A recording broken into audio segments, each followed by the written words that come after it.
Good evening and welcome to Mount Healthy High School. It is Division III Regional Championship time, and it's going to be the Mount Healthy Owls, Fighting Owls, taking on the Bishop Fenwick Falcons. Hello, I am Bill Gretchen. Joining me is Glenn Olson. First off, Glenn, this is the first time we've been together since the playoffs last year with Harrison LaSalle. But this is so weird. October 9th, and we're in the playoffs. Right, and we're in shorts, not bundled up in winter clothes. I know. So this has just been the oddest season in the world. But we got two teams here, and of course, I think people know by now that they watched it. All teams could opt to go to the playoffs, and the majority of them have opted to go to the playoffs. So they did it differently, not to Harbin's this year. They did seeding, and Mount Healthy is the number 10 seed, and Bishop Fenwick Falcons number 23 seed in this region. And so the higher seed's going to be playing home games for the first few times. So,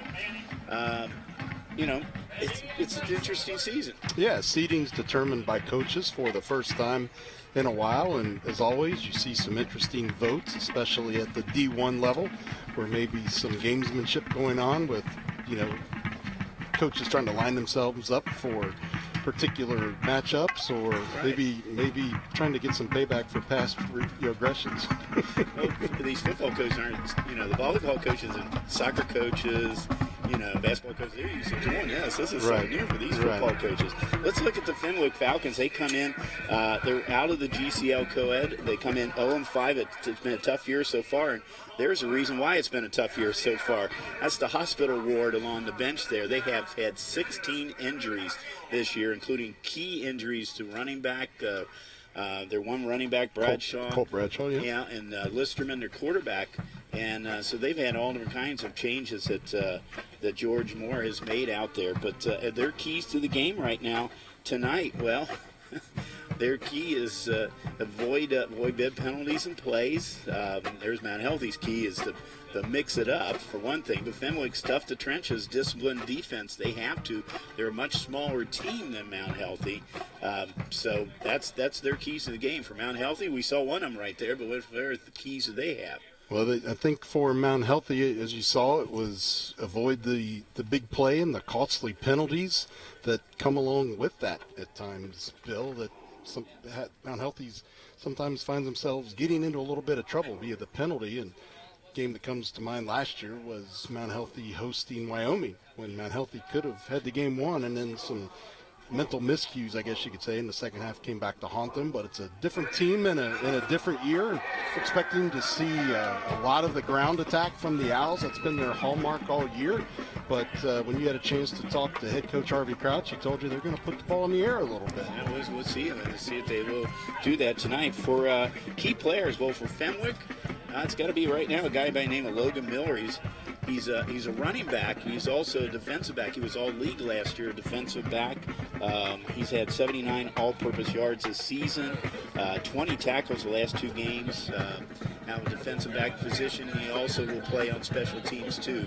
So he's the guy to watch for Fenwick. And for Mount Healthy, we have a couple of guys we want to watch. Their quarterback, number 13, Davion Gaither. He's third in the Southwest Ohio Conference in passing and fourth in rushing yards, 345 pass yards, 521 rush yards. Combined, he accounts for 9 total touchdowns. But also keep an eye out for number 7, Trey Cornist. He's just a sophomore. He has 5 touchdowns on the year, has rushed 43 times for 341 yards, just under an 8-yard average, has a long run of 63. So Coach Crouch talking to him this afternoon, kind of hinted at Cornish could have quite a game here tonight. So I don't know, he might have something special planned for him tonight. Well, the feathers are going to fly here at Mount Healthy as the Fighting Owls are taking on the Falcons. And we're about ready to start the kickoff. And Fenwick won the toss, and surprise, surprise, they deferred. So Mount Healthy will be getting the ball first. And we're expecting to see Logan Miller and Rob Nichols back deep for the Falcons. Both of them seniors, and real close in average, right around 15 yards per return. Kicking off for Fenwick will be Derek Morris, Division III. We're ready to go here tonight. Winner will go on next week. Loser Well, we'll talk about that. Wow about that, an onside kick to start the game. Have you ever seen that, Glenn? Have not, and right off the bat. And it's recovered by Jake Davis. Jake Davis recovered the ball. Well, there's a little trick up the sleeve for Coach George Moore right off the bat. He's in his first year as coaching over there. He's been with the team since 2015 as defensive coordinator, but he pulls a fast one right off the bat here. In fact, we had a Fenwick player hobbling off the field, so they did not need to add to the MASH unit over there. You do not want to hear that at Fenwick, so he's hobbling off the field here. And what a gutsy play call by Fenwick when you haven't won a single game on the year and most of your games have been blowouts. What do you have to lose? Let's try something different. Well, they're going to get the ball to start the third quarter, but now they're going to get the ball to start the game, too. You don't see that very often. Ralph Ross is the quarterback. Ross with the pitch, and right off the bat, the pitch is, I think, to Logan Miller, and Logan Miller is just hammered in the backfield by Mount Healthy. Interesting to watch the matchup between where you feature a couple of freshmen, one at left guard and Spencer Marion, and right tackle Gus Fenn. Very stout front four of the Owls. And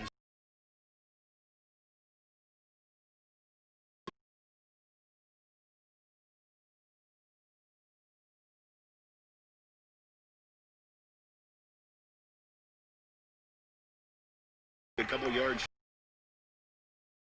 We got an owl down on the field right now. Yeah, don't want to have all these injuries early on. To continue. Are eliminated from the playoffs, Bill. Right. Had interest to do that. It's interesting enough. We've kind of had a mixed bag on that this year. Glenn, I can't remember a football season. Great weather. Tonight is just kind of it. Just figures 2020 would give you a year of great weather for football. Thunderstorms or, chased in by extreme.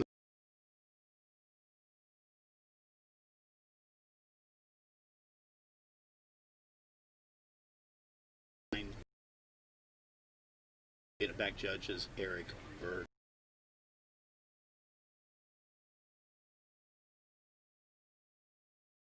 Fenwick offense now, since they're on the field first here. We have Ralph Ross, as we said. He's a converted receiver to quarterback when Listerman got hurt earlier in the season. His backfield is Logan Miller. He's a 5'10", 180-pound senior. We talked about him on the pregame. And Lake Von Bergen also is in that backfield. The offensive line, Jacob Bainey, Spencer Marion, Adian Helton, Gus Flynn, and Avin Wyson. And I must say, just looking at him, Helton's 250, but boy, the rest of these guys, they're not very big at all, so it's interesting. Yeah, we talked about that a moment ago. I think they're really going to have their work cut out for them. And when you look at the Mount Healthy defensive front, Bill, you have Aries Lamb, 6'7", 280 pounds, and William Johnson, 6 foot even at 245. I got Aries at 6'8", 300. So he must have grew since you saw him there. Right, that was off the website. Yeah, so okay. Yeah, probably put on some weight during the There season. Their in is Isaiah Moore, and then Judd Hooks and Robert Nichols are your receivers for Fenwick. Well, we're going to take a break here, and we'll come back. And so join Glenn and I here in just a moment. Don't go away.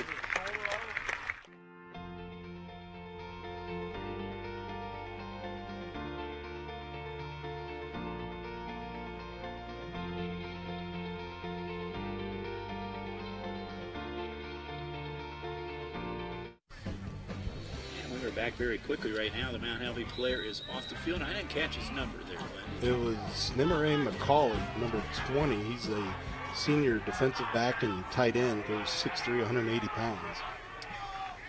Third and about 2 yards now. Ball at the 42 for the Falcons.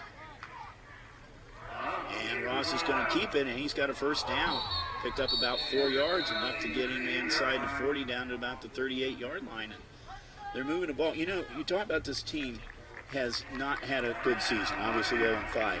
But one of the silver linings is, Glenn, they've scored 40 points in the last 2 weeks. So they can put the points on the board. And I think you saw, especially in that play with Ralph Ross there, he's got good patience. You mentioned he's a converted wide receiver, and just really he's giving his line and time to block and let the play develop. Let's see if he goes to the pass on first down. Blitz showing all the thing. That's a fumble, but picked up nicely. And that is Logan Miller. What about that? He fumbled the ball. How often does that come right back into your hands again? And he picked up about another 10 yards, enough to move the sticks. That's a lucky bounce, and it almost looked like it was drawn up as part of the play, the way it bounced right back to him. So Fenwick, a couple of breaks going their way so far with recovering the onside kick and recovering a fumble. At the 26-yard line, new set of downs. 3 players shift. Wow. You see that a whole lot.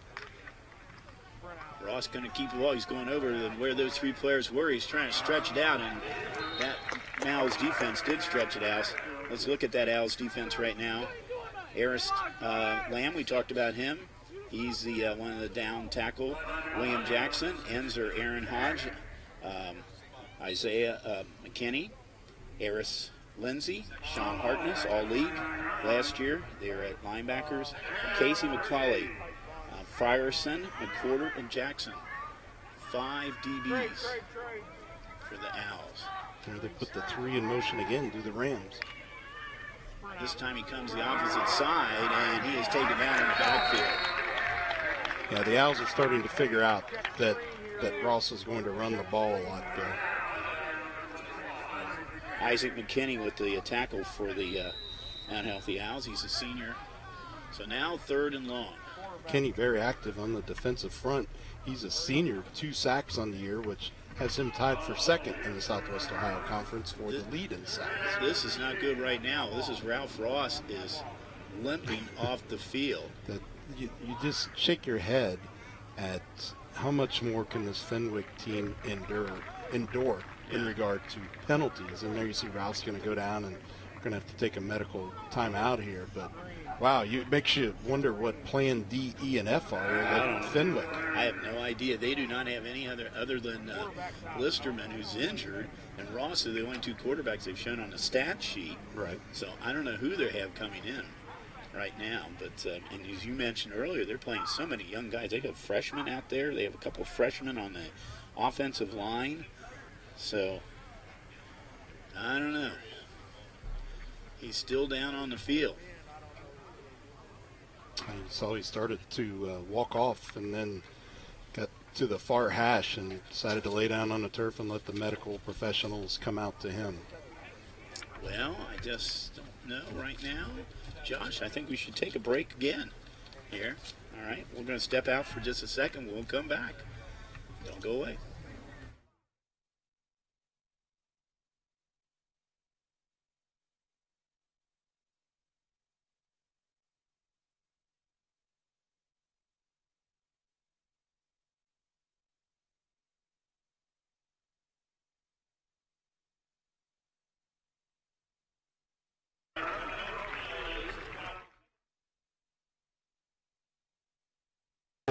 For news, tournament information, accomplishments, helpful links, and all the items available in the fan guide, including photos, DVDs, and publications. Check out OHSAA Sports on Twitter, Facebook, Snapchat, and Instagram. And who knows, you may be the next featured face.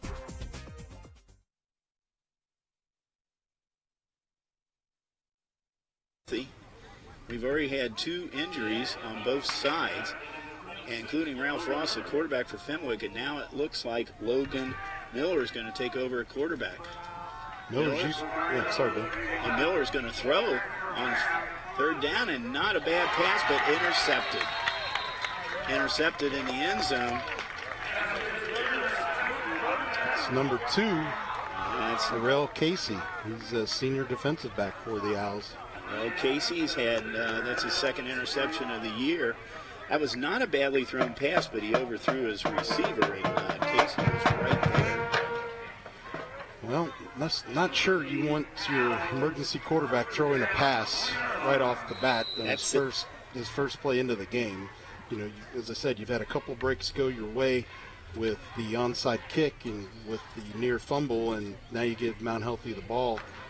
Even though it's deep in their own territory, I think you'd probably rather want to run the ball there, especially since Miller is used to running the ball. Davian Gaither at quarterback. And Gaither ball is taken by Gaither. Gaither picks up about 7-8 yards.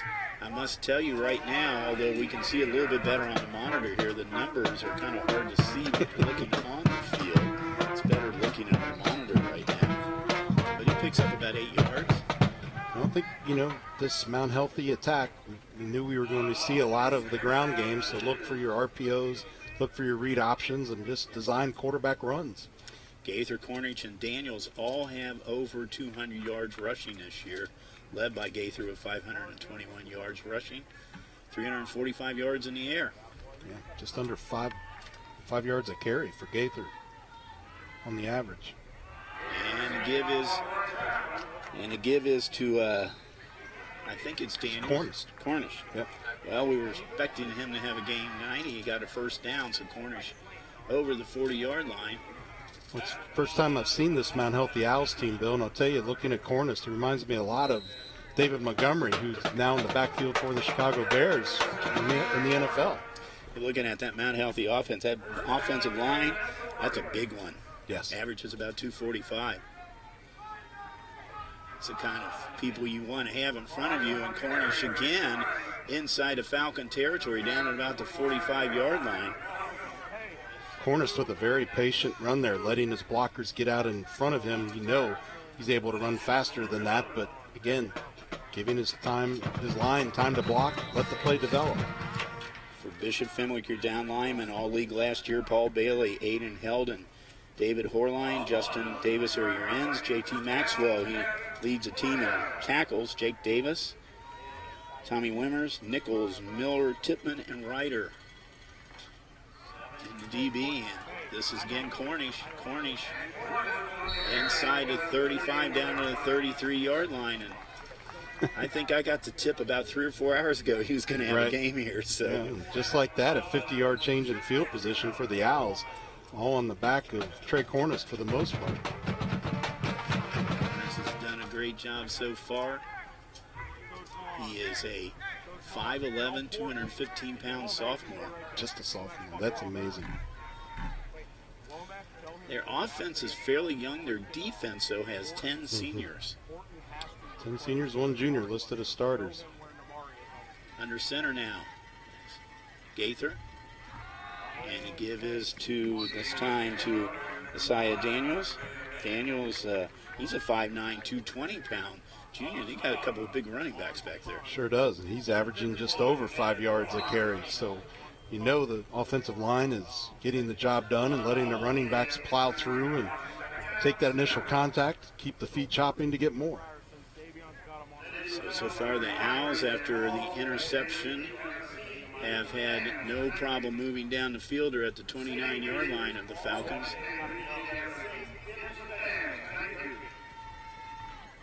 Cornish.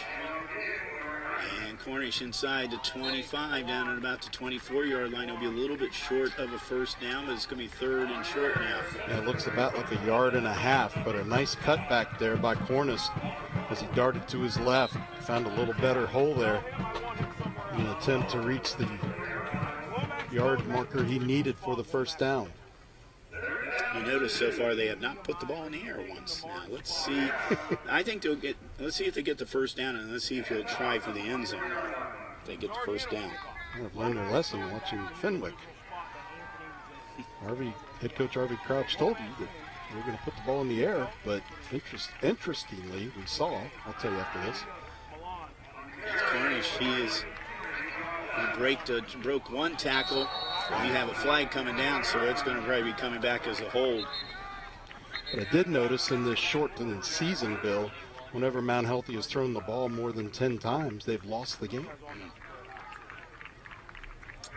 Owls came in 2-4 on the season. Their 2 wins were against Northwest and Talawanda.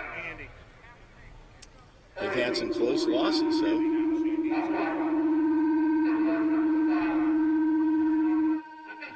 I think our official there, I think he's from outer space. So it sounds like. I was thinking it sounded like the beginning of a Jimi Hendrix guitar. I know, it's Stuart Vanover. You might have to Google that one, kids.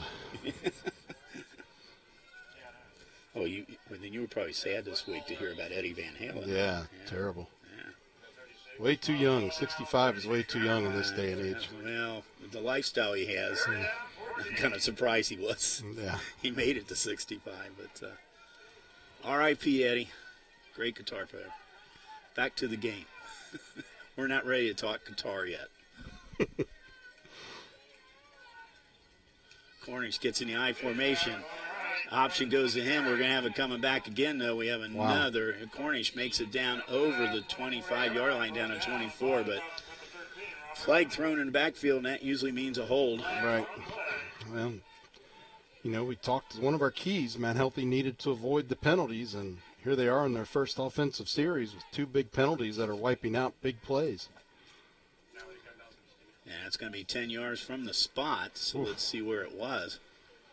Not so much for that 50-yard change in field position I talked about a few moments ago. Coming back to about 30 yards now. Yeah. So they're marching all the way back to the 46-yard line. So they have to get down to the 20, almost 22 for a first down. It is third and a whole lot of real estate here. Now, will Gaither go to the air on this play? Let's see. Need to get up to Fenwick's 23 for the first down, Bill. I think he could maybe a little screen pass there, get a guy open. Let's see what happens. Or how about a reverse? Yep. And a reverse goes out of bounds. Nice open field tackle. That was by number 24. That's Aaron Hodge. Logan Miller with the tackle. But I tell you what, Logan Miller, talk about the game on the shoulders of a player tonight. Right. He plays both ways, and now he's going to be the quarterback. Aaron Hodge coming into this game averaging over 8 yards a carry. He has 3 touchdowns as well, Bill. Actually, that was passing. He's averaging 3 yards a run. Does have a rushing touchdown.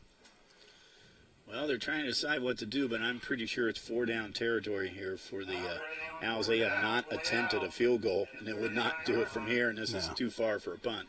Or too close for a punt. Should say, there's... Wow, what a nice job. Trouble. Nice broke a tackle in the backfield right there. Good job of getting away from the pressure. Davian Gaither, nice job of eluding, but it's going to be a turnover on downs here, as Fenwick will now take over again on their own 33-yard line. Well, a good hold by the Fenwick defense to prevent Mount Healthy from picking up the long first down, but Mount Healthy did themselves in with the penalties. And shot themselves in the foot a couple of times there with those penalties. So let's see what Mr. Miller will do now.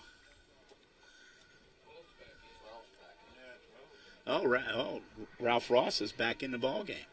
Must have taped up that ankle. All right. Bet we won't see him running as much, though. Nope. Ross, screen pass to Walker. And Walker picks up about 5 yards out of bounds. Good, smart play call. Logan Miller. Logan Miller. So set up a second and about 6 now for the Bishop Fenwick Falcons. Sorry, Ross is in this league. Never mind. Ross fans. I don't think the Mount Healthy fans want to hear about Ross. No, they don't want to hear about Ross. Last time these two teams met was back in 2016. Owls won that game 21-7. Oh, nice hole open up here. The Owls gambled with the pressure. For Miller. Not bad for that small offensive line there. They did a good job opening up the hole here for Miller. Mount Healthy was bringing the pressure, and Fenwick was able to capitalize and get deep into the second level. Picks up a first down out to about the 49-yard line. About 3:30 to go here in the first quarter. We have had no score yet. Scott Gilday, the offensive coordinator for the Owls, or for the Falcons, I'm sorry. Getting my birds of prey confused already, Bill.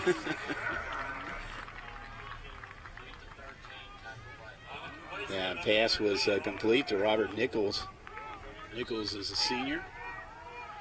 Came in this game with 4 catches for 88 yards. He got that one for about 6. At the Owls 45 now. They're showing blitz right now. Here they come. They're coming at him, and they break the blitz perfectly as Miller catches the ball. The Owls have gambled twice on that blitz, and Falcons have burnt them both times, Bill. It's kind of like the three-pointer. It can do you good or you can get burned by it. Right. And blitz the same way. And I tell you what, credit to the Fenwick offense picking up that blitz. Right. And by picking it up, Miller was all alone out there. Ross just did a great job of getting rid of that one and had his receiver open. And I believe right now that might have been one of their biggest gains of the night. Yeah. They're down to the 30 or the 27-yard line of the Owls.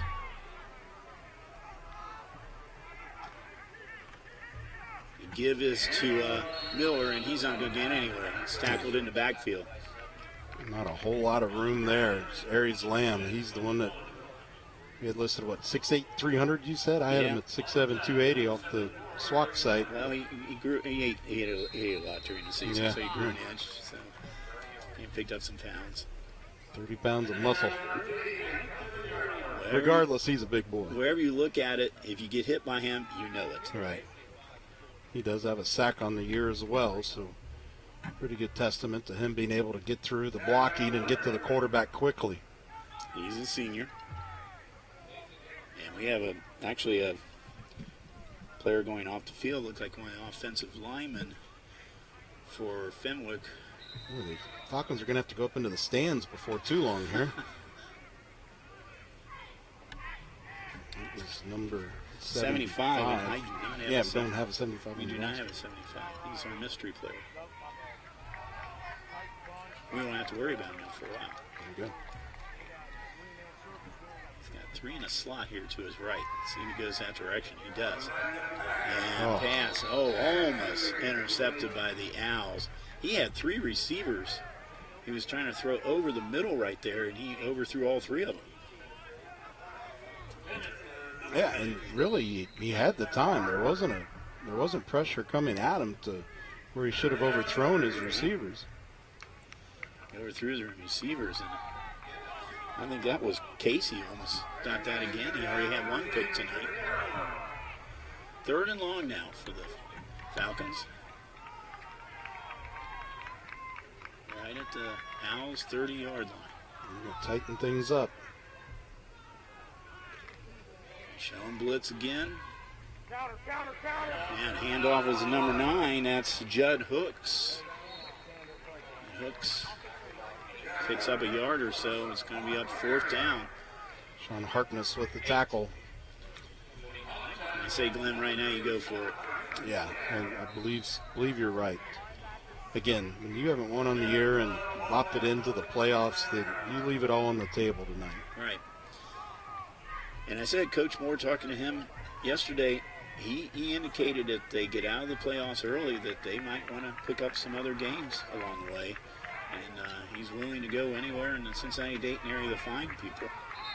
I think it was a great move by the OHSAAs. We have a timeout taken on the field by Fenwick to allow these teams to get their full contingent of 10 games in, to not shorten the seasons of these seniors.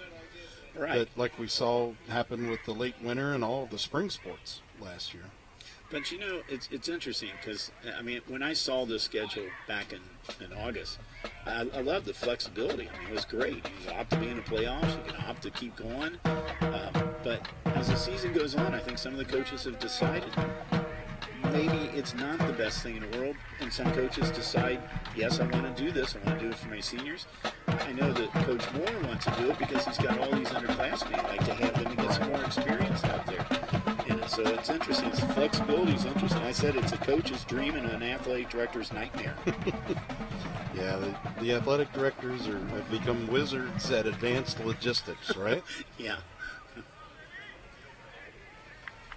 A field goal attempt after the timeout, Bill. Wow, this is going to be 45 yards. Derek Morris. The kick is up, and it is not good, but I tell you what, that's not a bad kick. Yeah, he had not had any field goal attempts that were documented on the website, but was 4 or 5 on his point after tries, but not a bad kick there. No, he was Take a look kind of a flat-footed kick, but it went off to the right, but it was far enough. It's always tough from the side, and yeah, it squeaked to the left. He hooked it right away, but you're right. But look how far it drops back to in the back in the end zone there. So not a bad attempt right now. So nevertheless, change of downs, and actually they start at the 20-yard line here with the Owls getting the ball back again. You see Harvey Crouch there. He's the coach without the mask on the sideline in the middle of your screen. Been there for 12 years now, Mount Healthy. Done a good job taking his team. This is their 14th time in the playoffs, and all of them since 2001. Just amazing. Yeah. They've struggled in the playoffs. They haven't made past, I don't think, the regional semifinals. Maybe the regional finals. And yeah, I think you're right. I don't think they've been able to solve the riddle of the regional semis. I think we have a timeout called on the field. Mount Healthy called the timeout. But they, as I said, they met 2016, these two teams. Mount Healthy won that game 21-7. In the last 5 times they've met, Mount Healthy has won 3 times over the Falcons. So they've done pretty well against them over the years. And Mount Healthy, as we said, come into the season 2-4. They lost. You talk about their close games right now, Glenn. They lost to Lawrenceburg, the opening, by 7 points. They lost to Edgewood by 1 point. They lost to Harrison by 10 points. They lost to Northwest by 7, and Talawanda shut them out. That was the only game they really got shut out with. Actually, they lost to Ross by 48-21. I'm sorry, they did not shut out Talawanda. They beat them. Ross is the only one they lost to by a big margin. So could have easily been about 5-2. And there is Gaither airing it out, and the catch is not made. Penalty flag thrown late on that play. That's Christian Jackson, the intended receiver. Jackson, number 6, down there. Let's see what the call is going to be.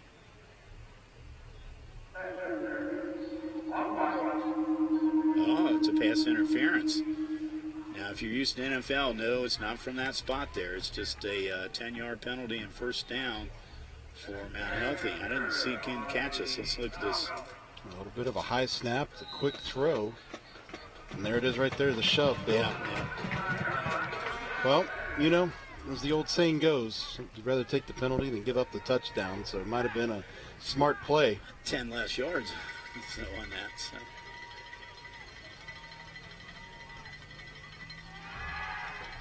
Gaither pumps once, and Gaither is hit. Gaither is taken down by at least 4 Falcons on that play. Hung in there.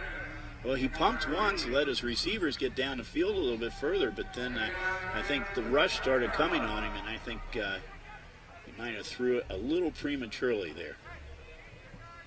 Picked up a replay a little late, but it kind of looked like that might have been a busted play.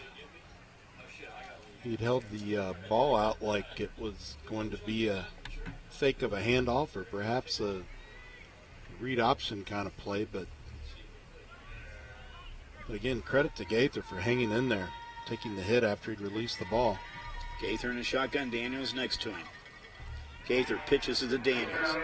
Daniels over the 40, 45, 50 into Falcon territory, down to about the 41-yard line. Nice run there on the pitch to Daniels. He's a junior, and that'll help his average, as mentioned, averaging about 5.5 a carry, but Nice long run there. He's had one touchdown. This tackle there in the backfield by Fenwick. So the Owls now into Fenwick territory. This will be the last play of this half unless we have a quarter, unless we have a penalty. Nice job by Fenwick to penetrate there and blow that play up before it had a chance to go anywhere. That was Daniels, and the time has run out, and we have come to the end of the first quarter. Kind of surprisingly, it's a 0-0 game. Glenn and I will be back for second quarter in just a moment. Don't go away.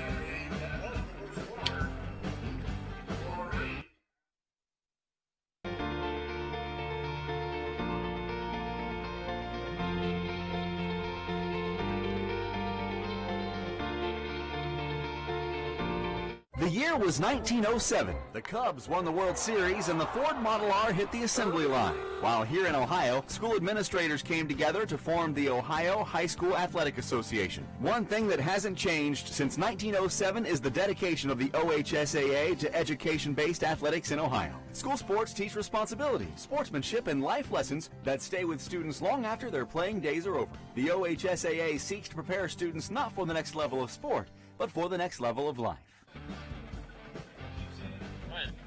Oh, Brett's Glenn Olson back here. Yes, Glenn, that's the year I got started with television. Okay, 1907. You were the first public access broadcaster in the country. It was amazing. Television wasn't even invented. I was doing cable access. So it's really amazing. Some cutting edge things happen here in community access TV. I know, really. All right, 0-0 game here between the Falcons of Bishop Fenwick and the Fighting Owls of Mount Healthy in the first round of the regional championships here in Region 12. And this is textbook Mount Healthy offense. They get the read and then change the play. And the give is to number 24, Aaron Hodge. Aaron Hodge picks up big yardage around the left side, down to about the 20-yard line. And this is for the Owls, their deepest penetration of the night into Fenwick territory. For Hodge, his longest run of the year was 25 yards, and that one was going to come close. So the ball on the 20-yard line, or just shy of the 20-yard line. 22-yard run.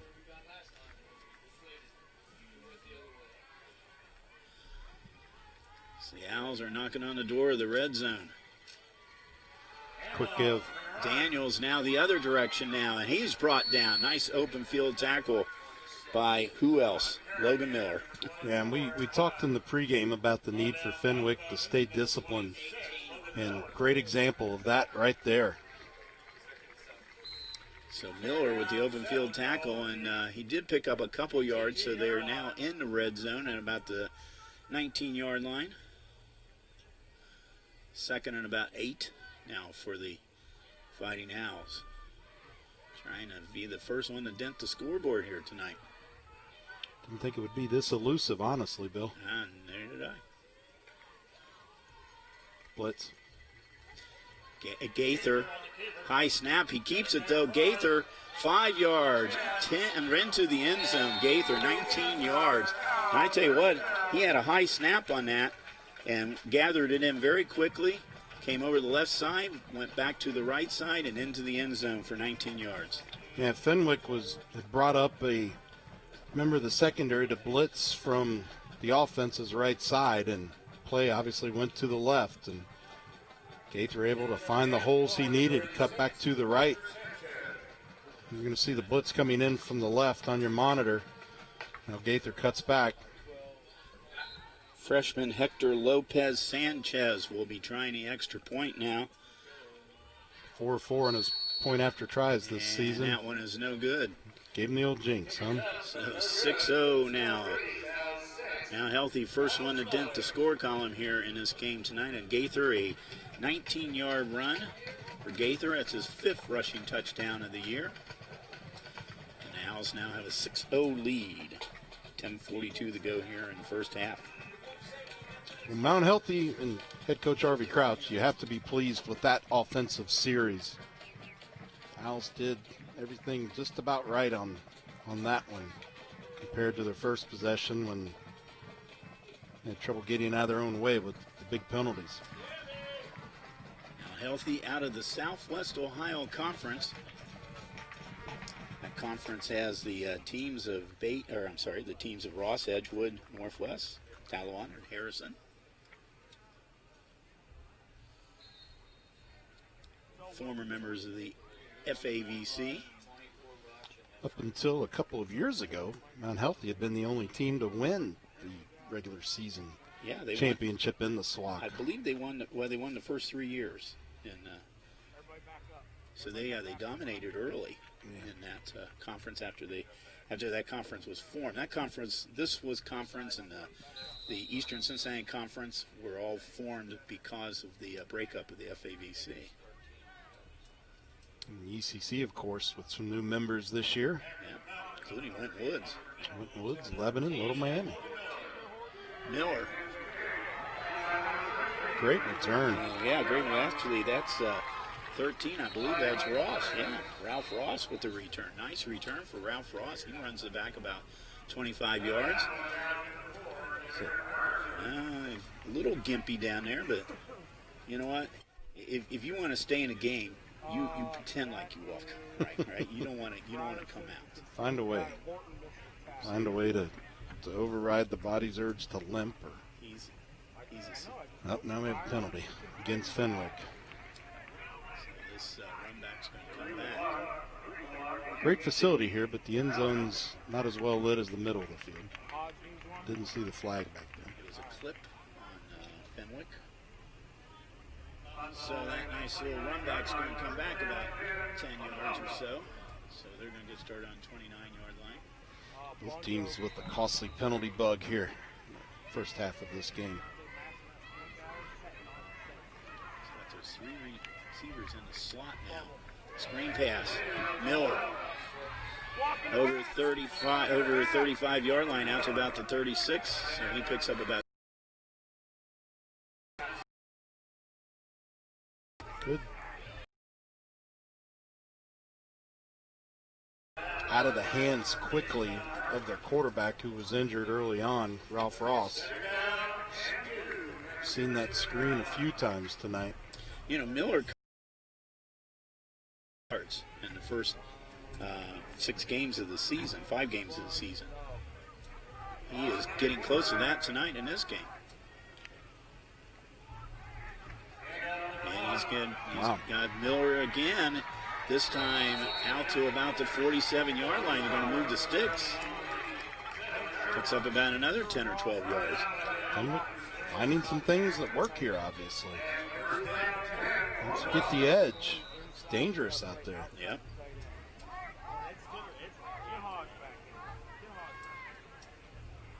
So now, just short of the 50-yard line, we're at the 47-yard line.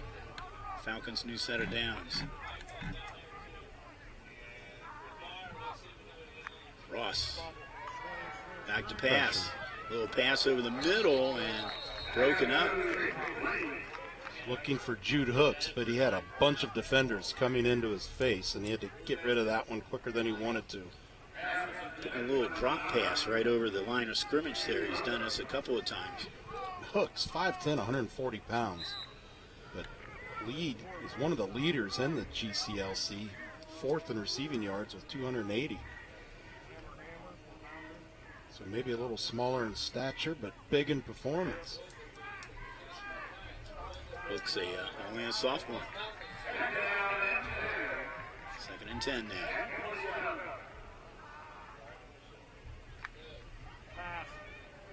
Ross back to pass. And now he is taken down. Protection just broke down at the last minute there, unfortunately, for Fenwick. And that looks like the sack was by number 54. That'd be Howard. He's a senior, 5'10", 245. Told you they had some size on this unhealthy defensive line. Yep.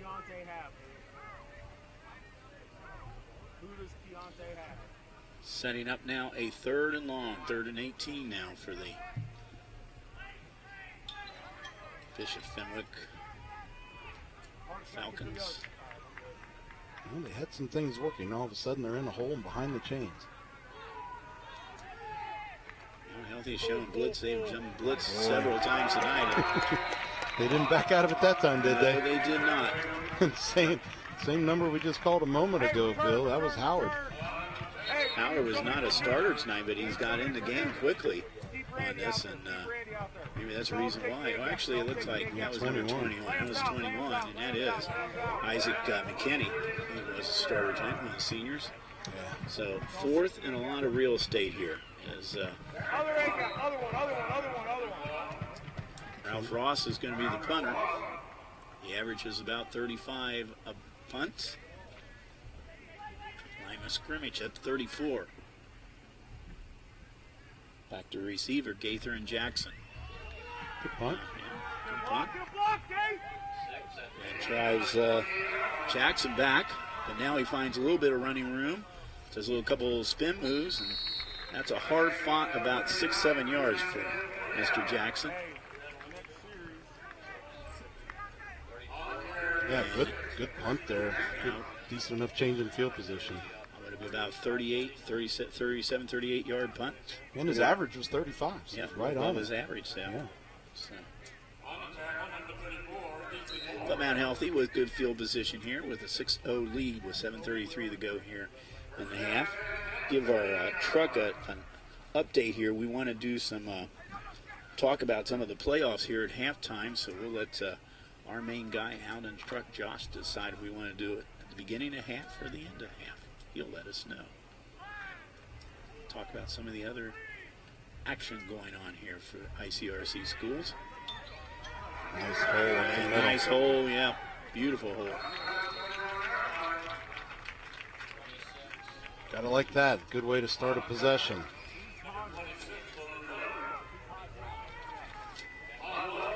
Good blocking.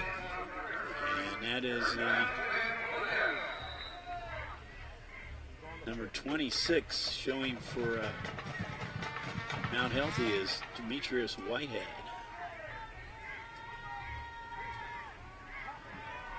Oh, no. He's a sophomore. Gotta catch that one.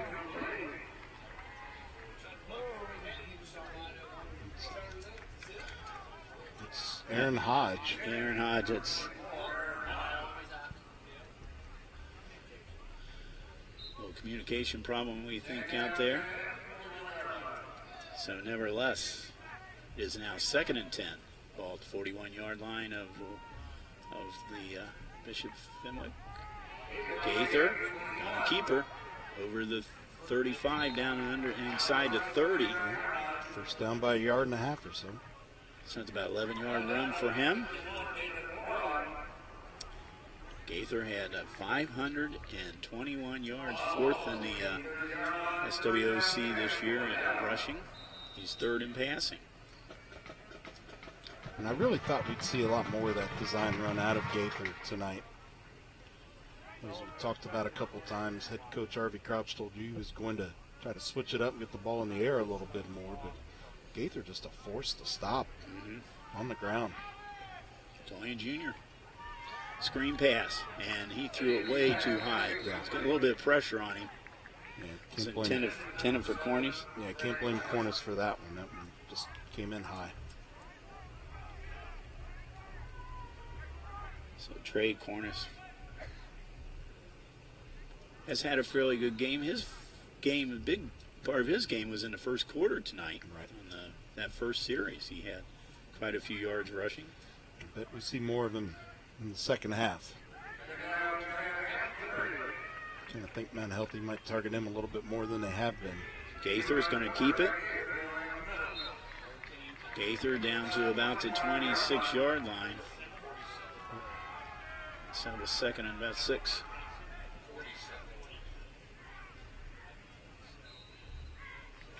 JT Maxwell in with that tackle. He leads the Falcons in tackles coming in. He has a sack, 4 forced fumbles, 1 fumble recovery this year. All league last year. Caleb Shear there from Mount Healthy, number 52. His helmet's all beat up on the front from that center position. Uh-oh. I don't think something didn't go right here, Bill. No. I think we had a blown-up play right there. Ooh. Yeah. I think that Gaither wasn't too happy at the end of that play. Kind of threw the Fenwick player off of him, but no laundry on the field. I think that was close enough to where that could have been a late hit. Yeah. He wasn't real happy. Here we go. We're going to get a look at it here. There you see there's some confusion. Yeah. Just a busted play. And he was brought in and there's the problem where he didn't like that. Can't blame Gaither for being upset. No. But you know what? You can't blame the Fenwick player. Momentum, you know. Right. So that's the way it is. There's always two sides to the story. Whistle here before the thing. We got a timeout. So the Owls' second timeout of the half. And one of our other guys in the press box here took the words out of my mouth. You can't take them with you. You might as well use it. 4th and 9. Getting deep in your opponent's territory seems like a good time to use one. Well, next week, the winner of this game will play the number 7 seed Tip City Tippecanoe or the number 26 seed Dayton Ponce. They will be, their two teams are playing tonight. And if Tip City wins that game, whoever wins this game will be traveling a little bit north of the Dayton area there up to Tip City. It's a long haul on a school bus, my friend. Absolutely. Been there, done it. So, been to Troy. Especially in rush hour through downtown Dayton. Been to Troy, been to Piqua. Yep. So I've done it all on those yellow buses. It's been a long time since I've been to Piqua. Beautiful. You talk about a stadium up there. Beautiful. That facility up there is fantastic. It really is. That's why they get to host those regional games from time to time. 4th down. Gaither looking. He's got a man open down there. Does he? No. Broken up, but it's going to be pass interference. Pass interference down there. Riley Tipman never turned around to look for the ball. Yep. And I think that's what's going to end up being the reason for the flag. Jackson was the intended receiver. If this was the NFL, it would be 1st and goal at the 1, but instead in high school, it's just going to be a 10-yard penalty, but 1st down for the Fighting Owls. That was just, now you watch this again. Like you said, Glenn, he never looked. Nice job there by Gaither going through his progressions, as you can see. He basically ran into Jackson. Yeah. Well, you hear them talk about it on Saturdays and Sundays. He looked at the ball there. So he, from the other angle we had, it didn't look like he looked for the ball, but he did there. But I think it was almost too late, though. The ball was almost there when he did it. And he kind of, I think we call inadvertently bumped into him, but it's enough for a penalty. Yeah. Gaither under center now. And the give is to Daniels, I'm pretty sure. Truck up the middle. So Daniels picks up about 5 yards. It's now at the 10-yard line. 5'9", 220. Probably more than that, then. That was from preseason on the SWAC roster. They're in pretty good position right down here, Glenn, because they can go down to the 5-yard line now and get a new set of downs. So, but Mr. Gaither would prefer to be in the end zone. Let's see if he goes for the end zone now. He is. At least he's trying to, and he is piled back down at the 10-yard line, about the line of scrimmage. Gaither's not been happy with some of the piling on, and there's a flag coming in. We'll see if they get it on Gaither for initiating the pushing and shoving, or if they're going to do the on Fenwick. Get it on Fenwick, yeah, sorry. All right, it's going to be a personal foul. Let's see who's going to be on.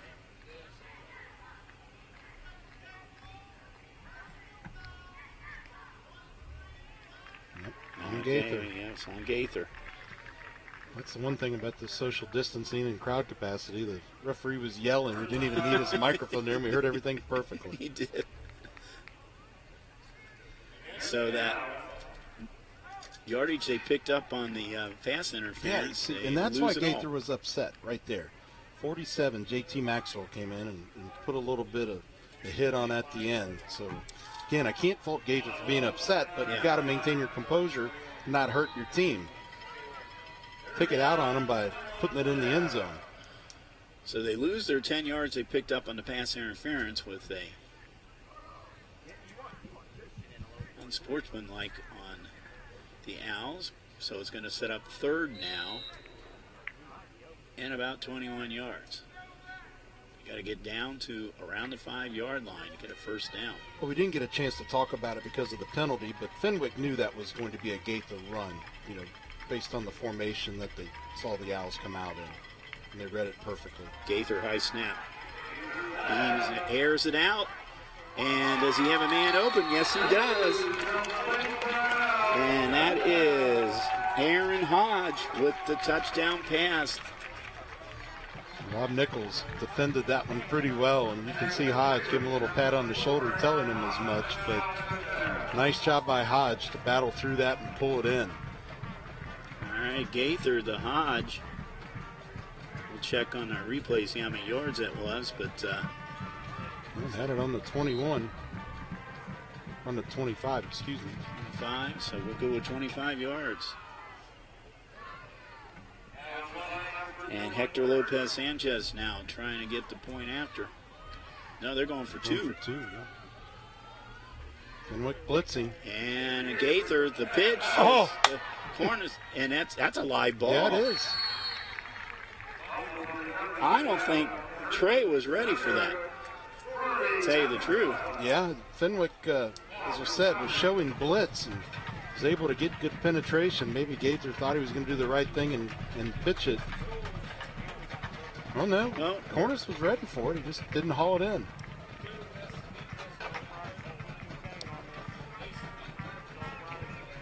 Going to be some quick nights based on some of the scores we're hearing over our shoulder here for some games. Josh, we got another game tonight. We have Mason tonight, don't we? Mason and Lebanon. So, sounds like the Comets are winning, which I don't think is too big of a surprise. When you at this point of the playoffs in this first round, Glenn, you got to expect your home team's going to win, right? Well, because of the seeds are pretty dramatic. I mean, we're used to 8 teams being in the playoffs, and now you have 25, 26 teams in a region. Right. Yeah, your teams that are, the higher seed may have a worse record. So you tend to get better playoff matchups in the first round as opposed to what we're experiencing this year in Ohio, where everybody that wanted to be in is in, or across the border in Kentucky, where everybody makes it. Well, in a non-pandemic year. In a normal year, both of these teams would not be in the playoffs. Right. So, but they are. And not only Mount Healthy's in the playoffs, they're winning, and they have the home field right now. So, I asked Mike Lorienti back at the beginning of the season if he thought teams would, put this year up on their banners for making the playoffs since they chose to get in. Be interesting to see who does what. That's picked up by Ralph Ross. Ross is brought down about the 28-yard line. You ever look at the database on the OHSAA? Mm-hmm. That database is going to explode now next year. Right. So, 664 teams made the playoffs this year in Ohio. Now, not all of them actually did not. I think some of them opted out. They could opt out after the initial commitment. And I also, interesting today, Glenn, I heard 8 teams did not play tonight because of COVID. And they will forfeit those games. I know Lachlan was involved in a forfeit game. They moved on. Oh, no. Hate to hear that, especially with the weather being warmer this week. You thought we might see things subside a little bit. And this is going to probably go on Mount Healthy encroachment. Unless they were drawn off. Let's see what happens. False start on Fenwick. Nope, they were drawn off.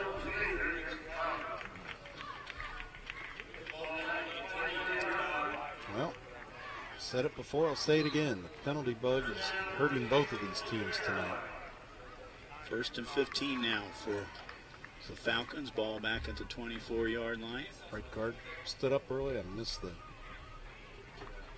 very first few frames of our replay. Ralph Ross looking for the air.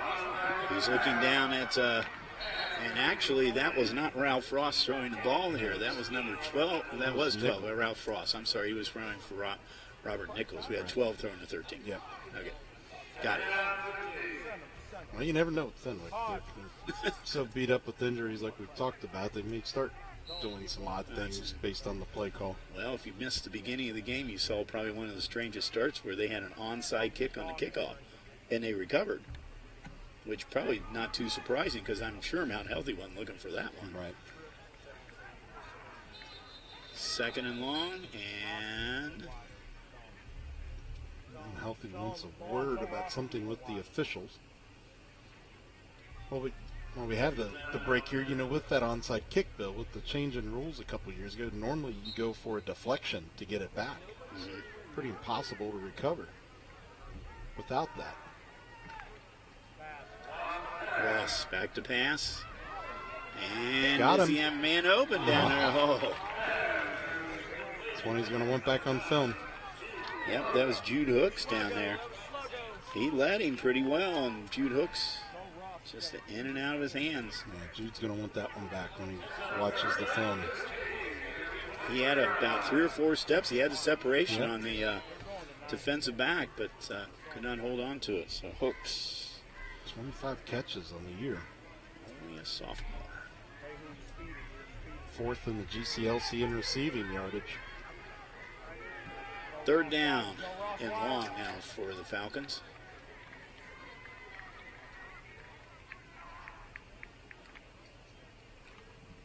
Ross going to take it himself. And that middle, he's in. Ooh. Almost broke a tackle there. Well, I was going to say that middle closed up pretty quickly on him. So gets back to about the original line of scrimmage. So it's going to be 4th down. They're going to have to kick it. it's the old 3rd and long. Let's see if we can catch him napping and run it play. Pick that. Well, I would not expect to. You could see something interesting here. Who knows? Again, leave it all on the table That's right. at this point. Gaither and Jackson backing around the 40-yard line. Line of scrimmage to 28. There you go, There Bill. you go. Sniff Yeah. that out. And that's the pass was complete to Hooks, but the Nichols, Robert Nichols. All right, so pet peeve of mine, if you're going to run that play, why not get your receiver to the stick to get the first down? Yeah. You see it all the time, and on Saturdays and Sundays, I just don't know why. I mean, you got all the time in the world. Yeah. Get to the stick. You saw it develop there because they had a man in motion. Right. You don't see that usually on a punt. Well, to your credit, you sniffed it out before the man went in motion. But Mount Healthy will take this. Absolutely. Now, Change in field great position. field position on the 33-yard line. Let's see if Mr. Gaither and company go to work now on offense. Screen pass. To Jackson. Jackson with the nice little spin move there picks up about another 5 yards. Gonna be a little bit short of a first down, but not a bad move there from Mr. Jackson. Nifty move. You're right. Spin right there. He spun right out of a tackle and got another 5 yards. 26-yard line now. 2nd and about 3. I don't think he liked the play call. Did you see his body language after that? Here's Gaither, first down, 10, down to about the 5-yard line. Gaither into the red zone. It's going to be 1st and goal now for the Fighting Owls. As Gaither picks up about 15 yards. We had a flag down on the play, but I think it's an inadvertent flag. I thought maybe there could have been a hold out in front of him. They're not going to call it. No. Gaither steps out of bounds at about the 5-yard line. Now, similar look to what we saw before, but mirror image. Same thing. Gaither's going to keep it. Gaither into the end zone. Gaither, 2nd touchdown of the night. This one 5 yards out. So you had those 3 receivers spread out wide, and Fenwick was able to telegraph that correctly the last time Mount Healthy ran that play, but they couldn't do much with it this time, obviously, as Gaither finds the end zone. Gaither 19 on his first touchdown, 5 on this one. And now Hector Lopez Sanchez is hopefully third time is charm for him. Well, they're not. They're going to go for 2 points again. You're going to get him out here one of these days. I'm going to get him. And this time they get it. Wide open. Cornist, one of our players to watch. Well, he gets his 2-point conversion. And that is his second one of the season. He's had one previous to this. Doesn't get much better of a hole to run through there, Bill. Nope. Untouched, essentially. So that brings our score now to 20-0. We had no score at the end of the first quarter. Mount Healthy has scored all 20 of their points in this quarter. Davian Gaither has been part of every one of them. He had a 25-yard pass to Hodge, and then he scored on 2 touchdown runs. And for Gaither, that is his 6th touchdown in the season. Yeah, he's just a tremendous offensive player, and as you said earlier, just a junior. Harvey Crouch has another year to get him in the weight room, and obviously how many ever more games they play here in the 2020 fall season, get more reps. Well, you know, if you're looking down as far as their starters go right now, he only has 3 seniors on the starters. He has 8 underclassmen starting. Offensively. Offensively. Defensively, it's a different story. Right. And there's Ralph Ross. Get back to about 25. As the saying goes, it's getting chippy out there. Seen a little pushing and shoving after the play. Coming from both teams.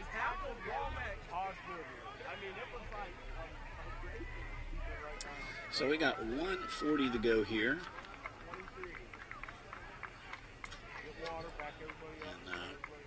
And got to look at it right now that they're going to have 2 straight possessions that they hold on to the ball, because Fenwick will get the ball to start the second half. And we will be, as I said, talking about the other ICRC teams in the playoffs. We already found out that one of them is winning tonight. That is, of course, Mason Comets, Division I. Looking really good this year. Yes, they are.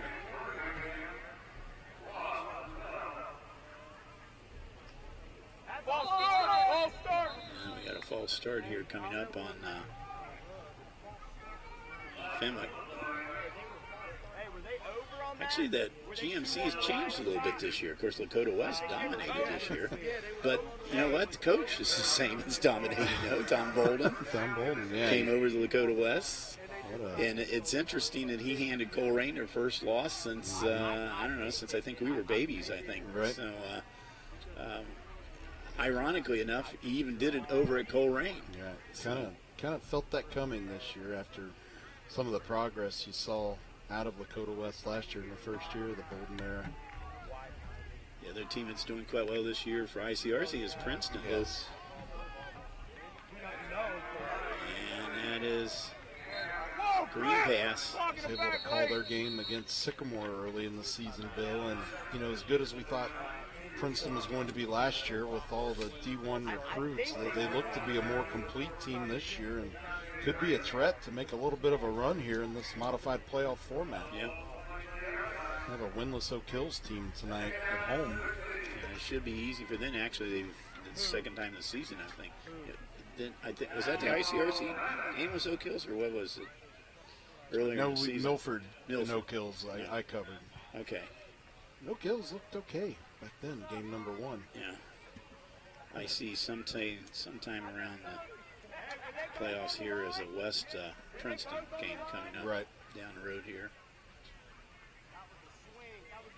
It's going to be interesting for some of our communities. Milford at Colerain tonight, and things aren't going Milford's way. Yeah, but I don't know. I didn't hear the score if it was bad. But I tell you one thing: if you want to get, this is the year you want to get Colerain. Right. Well, 2 years ago those teams met in the playoffs, and Colerain obviously emerged victorious, but Milford hung in there for a while. And he is brought down. That sack is by number 8, Sean Hartness. That's a no-doubter. All league from last year. Nice job by Sean Hartness on the. He was not blocked out at all. Just came in. Yep. All by himself. And did a good job. So 3rd down and long. Well, you know, we did the Milford game a couple weeks ago, and against Winton Woods. And I tell you what, for 2.5 quarters, that game was even. Right. And it wasn't until midway through the 3rd quarter that Winton Woods just took off. And but you know, Milford held their own for a while. Ross airing it out, and the catch is made by Judd Hooks. Nice job by him to come back for that football. Well, he kind of made up for this time with the one he dropped a little while ago. Yeah. Now you're battling clock issues, though. 33 seconds left, and you still haven't made it into Owl territory yet. Yep.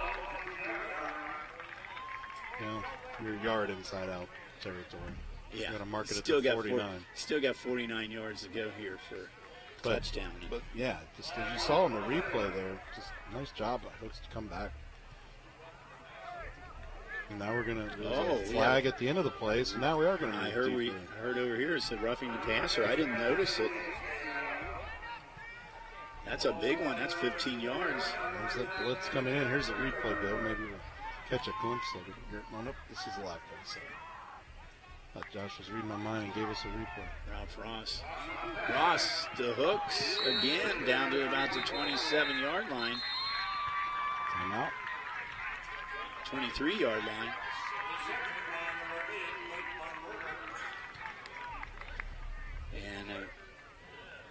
And Lake Baumvergen is. They said he was the one who received it. Yeah, number 8.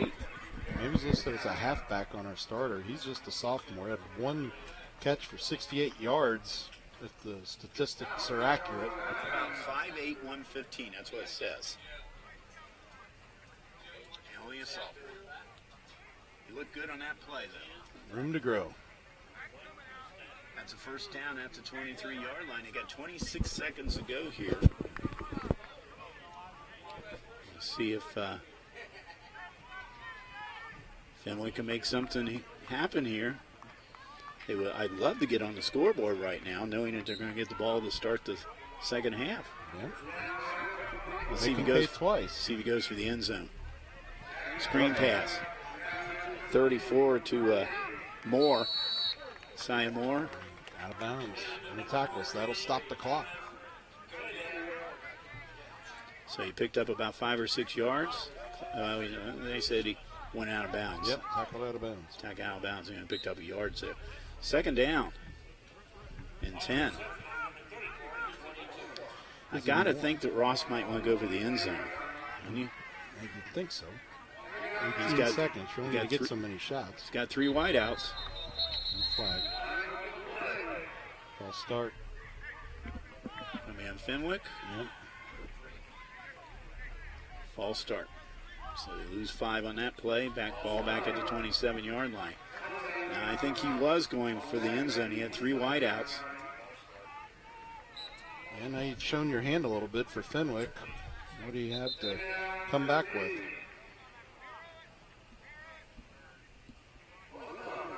So we'll see what they do. We don't have a play clock. No, we don't. As you said, Scott Gilden is the offensive coordinator. George Moore, head coach, is the defensive coordinator for the Bishop Fenwick Falcons. Low snap. Ball. Just missed through. Yeah, they weren't on the same page there. No, they weren't. He went down and turned, but the ball was 10 yards behind him. Well, if they'd done that on that thick punt earlier. Got past where he needed to be this time. Third down, 14 seconds to go. I can't imagine that Ross will not go on the ground but keep it in the air. But we have seen stranger things tonight. Now they are in a running formation. Let's see. You get those receivers bunched up on the right. You split He's out going of for it. there. Got protection. Going for the end zone. Overthrows his receiver. Intended receiver down there was Robert Nichols. He had 3-on-1 coverage on Nichols. So Yeah. they just did. I think Mount Healthy just slowed him down. I think that was probably supposed to be in the back of the end zone, but 4th down and 13, and I know they're going to go for it. pretty ball all the time in the world. But He just way overthrew him. Yeah. He threw him by 7 or 8 yards. exactly. Field goal try coming up. Oh, they're going to try it. So Derek Morris, he tried, about a 50-yarder here? 145, I think, is what we had it at. This is 44. Good snap.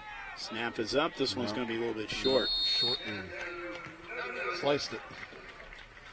So he's 0 for 2 tonight. Stands at 20-0 with 3 seconds to go here in the first half. And still haven't heard from Josh. We're going to talk about the teams at the beginning of the half or the end of the half. So For Fenwick, I just hate to see them not come away with points there. They had their momentum stalled by the penalties and the overthrown passes, and for their benefit, you have people playing out of position, so the timing, the accuracy, just not there as it would be with an experienced battery, for example. all right, Gaither will probably take a knee here, go to the locker room with a 20-0 lead. But what kind of game have we had tonight? No, he's not going for. He's going for a screen pass. Oh, they're going for the halfback pass, but whistle blown. Corners for Cornus there. Cornus. Maybe that's what What the coach was talking about, was huh? alluding to. Interesting play. Now, there's no time on the clock, but the officials are going to probably be put on the field. Talking it, Glenn? That was clearly a backward pass, right?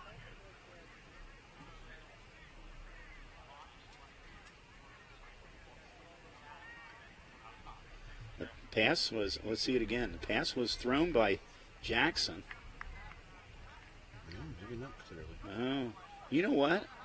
I wonder if he did not catch it. Oh, yeah. On the ground?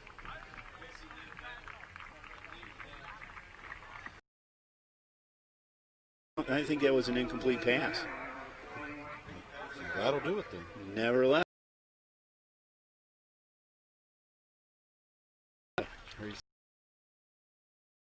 The referee takes a knee. Demonstrative learning. It was all Gaither the first half here as he's got 2 touchdown runs and a touchdown passes. The Fighting Owls are up 20-0, and I don't know if we're going to stay here or not. Haven't heard yet, but I hear the music in the background, which usually means we're going someplace. So, and we are. We'll step out here. We'll step out, and we will come back and talk a little bit more at the end, towards the end of the half here, about how the other ICRC teams are looking here in the playoffs. So, don't go away. We'll be right back.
Hey, sports fan! Did you know the OHSAA is among the national leaders in social media? Check out the OHSAA's social media platforms for news, tournament information, accomplishments, helpful links, and all the items available in the fan guide, including photos, DVDs, and publications. Check out OHSAA Sports on Twitter, Facebook, Snapchat, and Instagram. And who knows, you may be the next featured face.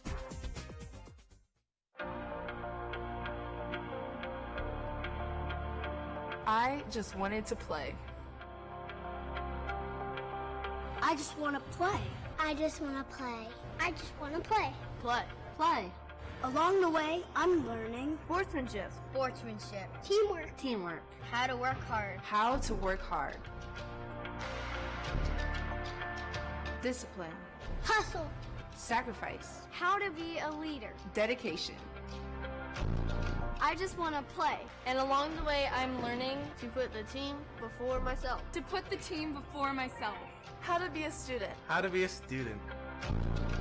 I'm learning to set a good example, How to work hard. to accept responsibility. That I represent my community. That I represent my community.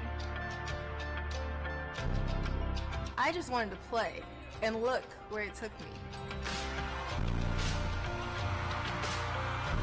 She's done it! Tiana Bartoletta has done it! From Elyria, Ohio, now an Olympic gold medalist.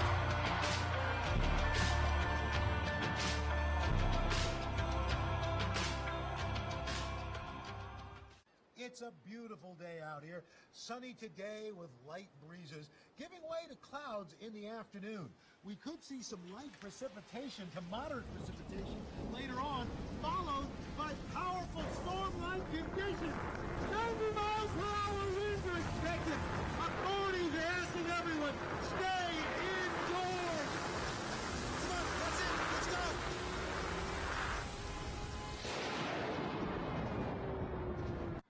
Yo, Scott.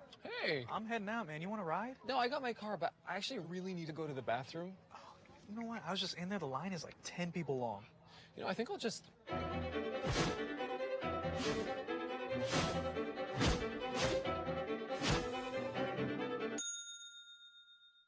Dude, are you okay? You wouldn't believe what I was just thinking. I am definitely buzzed. Yeah. I think I will take this, and I will take that ride home. Smart man. Did you see how that dog was looking at me? 100 years ago, the League of Women Voters was founded by suffragists who believed in the power of women to create a more perfect democracy. Throughout the last century, we've never stopped moving towards a future where every person in our country is empowered to play a critical role in shaping our democracy. Today, LWV activists throughout the United States are working to expand voting rights, ensure fair representation in government, and push for a more equitable and just political system. This progress is in our DNA, just as our founders did 100 years ago. Today, our activists are shaping the future of voting rights in America. See how their story could be yours.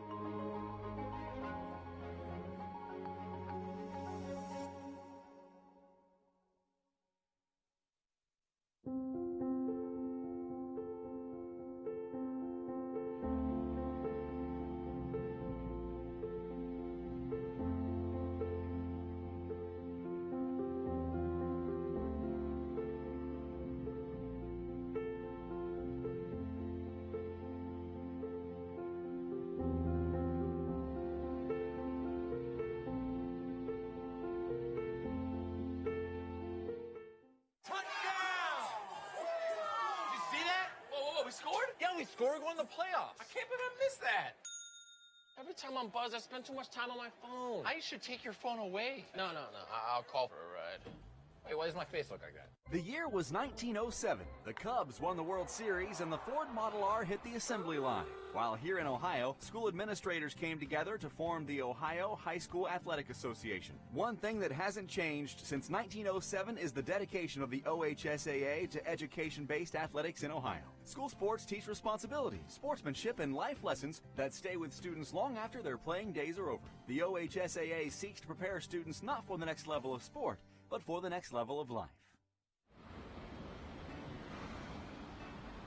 Hey, let's check out this park.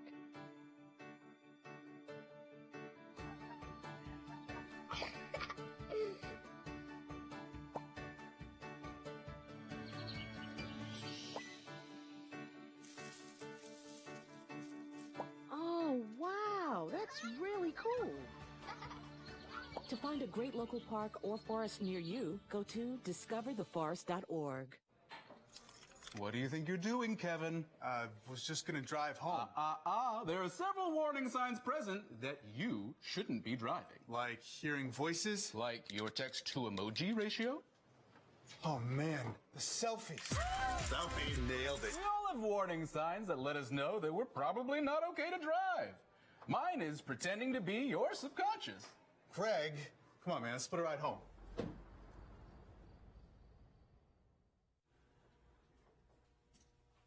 Get it. Get it. Get it. Get it. Get it.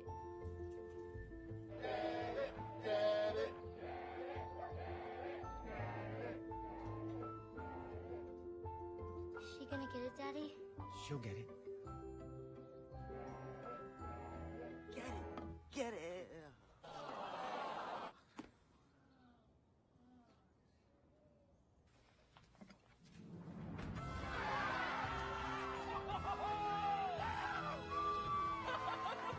When you bring home a Goodwill find, you give your whole town a reason to celebrate because you're also funding local job training and placement programs in tech, healthcare, and more.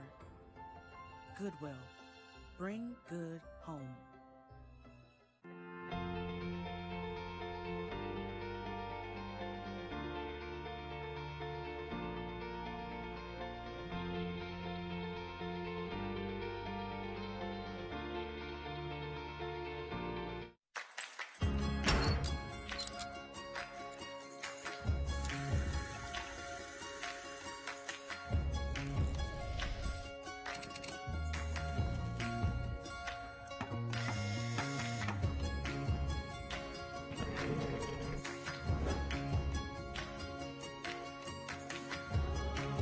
We save homes and restore pride. We are people working cooperatively.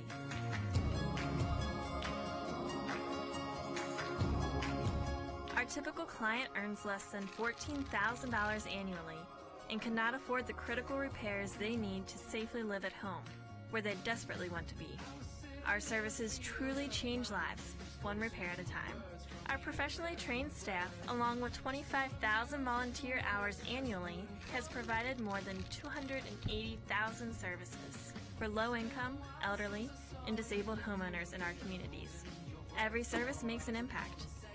Homes we service have an increased sales price of 10%, and even the value of surrounding homes increase upwards of 3%. Our energy conservation services save clients an average of $300 a year. These total savings from all customers equals over $200,000 in outstanding energy bills paid. With safer living environments, almost 50% of our clients reported improved health, and many are seeking medical attention less frequently. By living healthy at home, over $54,000 in state and federal funds can be saved annually for each client that does not need to move to assisted living. PwC's impact is more than just dollars and cents. Stable homes create stable families, which means children who are moving less frequently can achieve higher academic success. We are an investment in the future. More people living safely in their own home paints a brighter future for everyone, but we can't do it alone. We need your help to continue to build a brighter future for the entire community. Give back and get involved at pwchomrepairs.org. I mean, I don't totally know what opioids are, but... It doesn't happen here. Not in denial. No. Our kids are way too busy. My son has good friends. Don't live in denial, Ohio. Talk to your kids about drugs, and they'll be up to 50% less likely to use them. Hey, let's check out this park.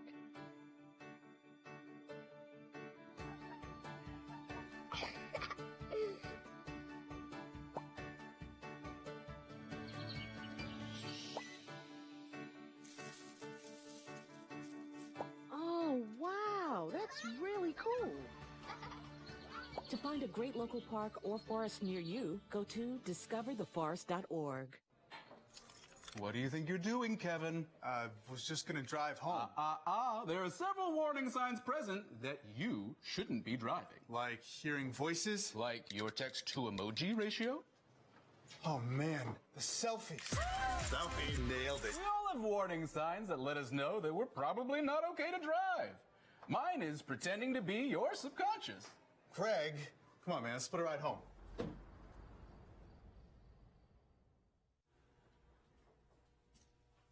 Get it.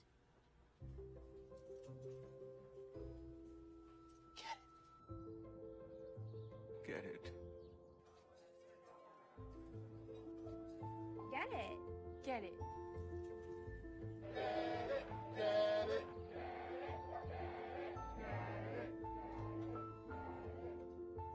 Is she gonna get it, Daddy? She'll get it. Get it. Get it.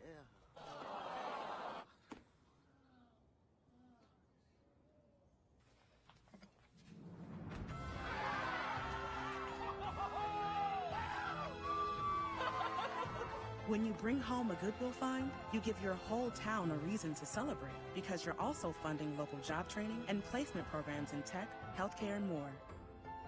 Goodwill. Bring good home. On air or online. This is media for your community. This is ICRC-TV.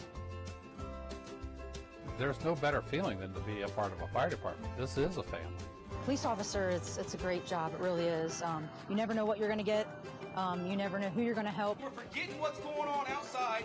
We're focusing on what's going on in here, and we're all family. This idea of a family academy, connecting families to talk about relevant issues. Unbelievable. Milford has stormed all the way back in this football game. The Warriors in the state finals! State finals! Ohio Wesleyan, here we go! And it's up to every one of you all to keep this going and carry the torch. I hope you will do that. Thank you. ICRC-TV.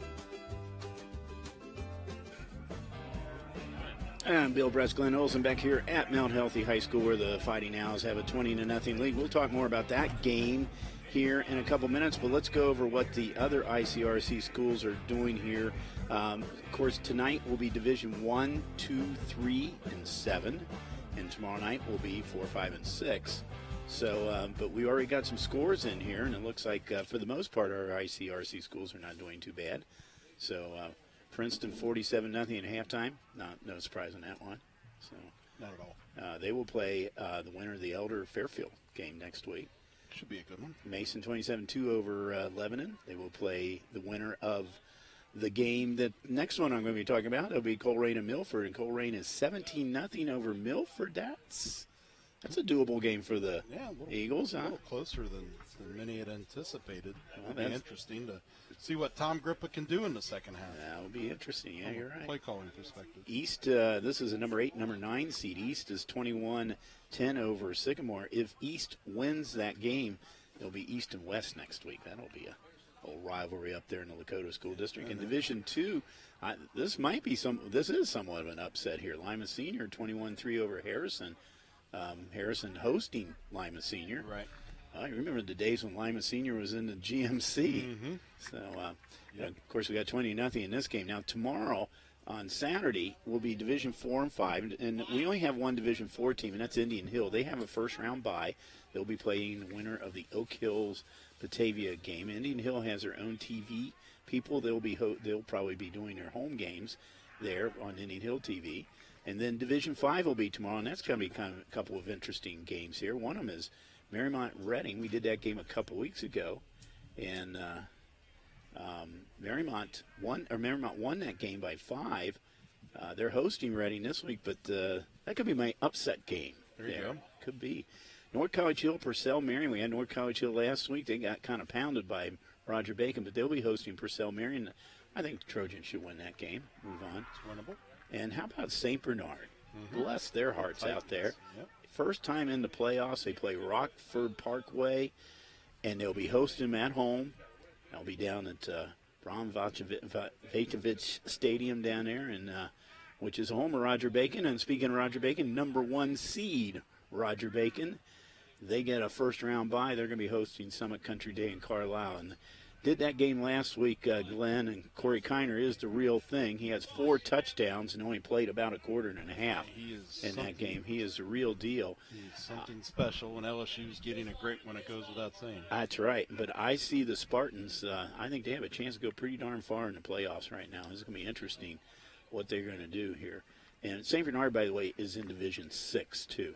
So that's where we are. So some stats here from this first half. Mount Healthy, of course, is dominated.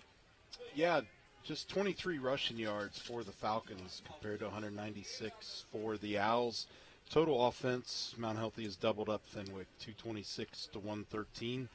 For both teams, the penalty bug has been an issue, as we've discussed. Fenwick has been penalized 6 times for 55 yards. The Owls 4 for 53. The 3rd and 4th down conversions are just atrocious. Fenwick 2 of 7 on 3rd down. Mount Healthy 1 of 3. Both teams put up an 0-4 on 4th down. 0 of 1 for Fenwick, 0 of 2 for Mount Healthy, but Mount Healthy, when they get in the red zone, they're going to score. They're 3 for 3 on their red zone chances, and Mount Healthy has had 3 sacks tonight for a loss of 20 yards. Well, no surprise, I don't think, anything on these stats now as far as Mount Healthy. I said it's been all Davian Gaither. He's been the main offense now for the Fighting Owls, who are trying to win their 3rd game of the season. They will be winner of this game, plays Tip City Tippecanoe, Dayton Ponce. That will probably be a Tip City win out there, and that game will be up at Tip City next week in the 2nd round of the Division III playoffs. Yeah, your leading rushers, Logan Miller for Fenwick, 5 for 25 yards, and the aforementioned Gaither for the Owls, 9 for 71 yards. Passing-wise, Ralph Ross is 9 of 15 for 90 yards. Logan Miller had the 1 attempt and incompletion, and the Davian Gaither, 3 of 8 for 30 yards. And the Owls kick off. Short kick picked up by Fenwick. Mishandled, but a great recovery. Yes, he did. That's Nichols with the ball.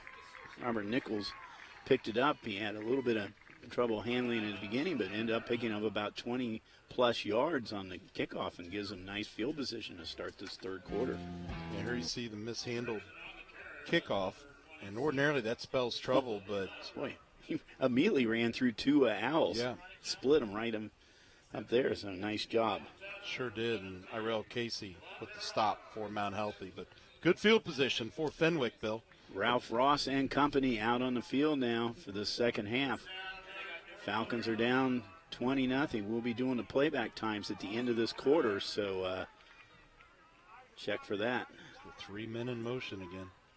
Usually comes that direction. Let's see what happens. Nope. This time it's going to be the other direction. Wow. Logan Miller trying to turn the corner. Does for about 3 or 4 yards. He was right and turned what could have been a couple of yard loss into a small gain. Out to the 46-yard line. It will be 2nd and 8. His knee went down 2 yards into the run. And healthy coaching staff.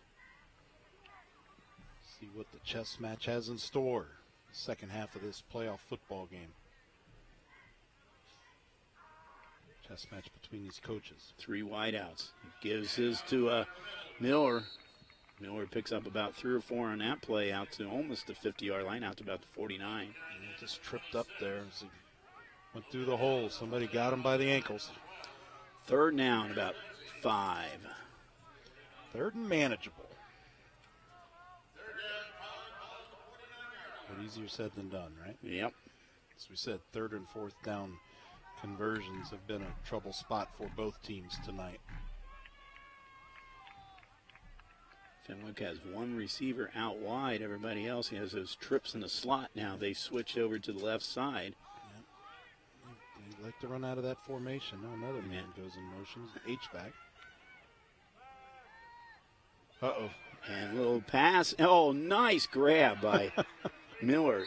We got to see this again on the replay. Yeah, that happened quickly. Miller had the ball, lost it, gained it back again. and made up a few yards on that. Now watch this pass. He gets it. Little dump pass. Whoops. No, I'll grab it again. So, and really had the insight to turn around and went right back up the field. Well, Fenwick has had a couple lucky bounces tonight, that's for sure. Now they need to capitalize on those. 4th and about a yard. Unhealthy showing blitz. The give is to Miller. Miller's got the first down and more, down to about the 42-yard line.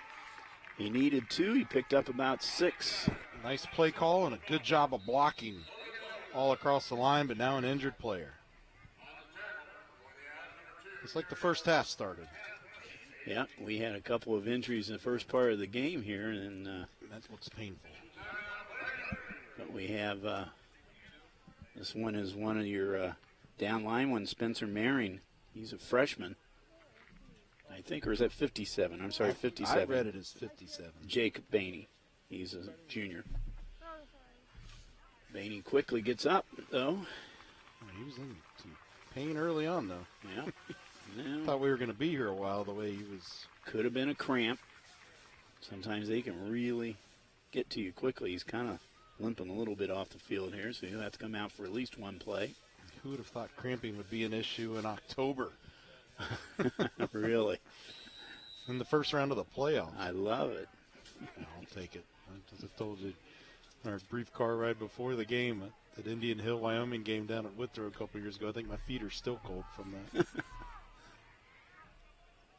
First down now for the Falcons.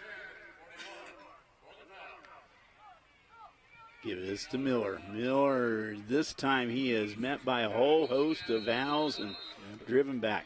Forward progress up to the 42, though. Or 38, excuse me. I'm did my math the wrong way. Now an injured owl. And this is it. When they kind of drop to the field like that, Glenn, you kind of think it's got to be a cramping thing. And he's back up again. That was number 21. Riley Tittman, yeah. I'm sorry. Isaac McKinney. Sorry, Bill. 8:54 to go here in the third quarter. Once again, we'll be doing the playback times at the end of this quarter. So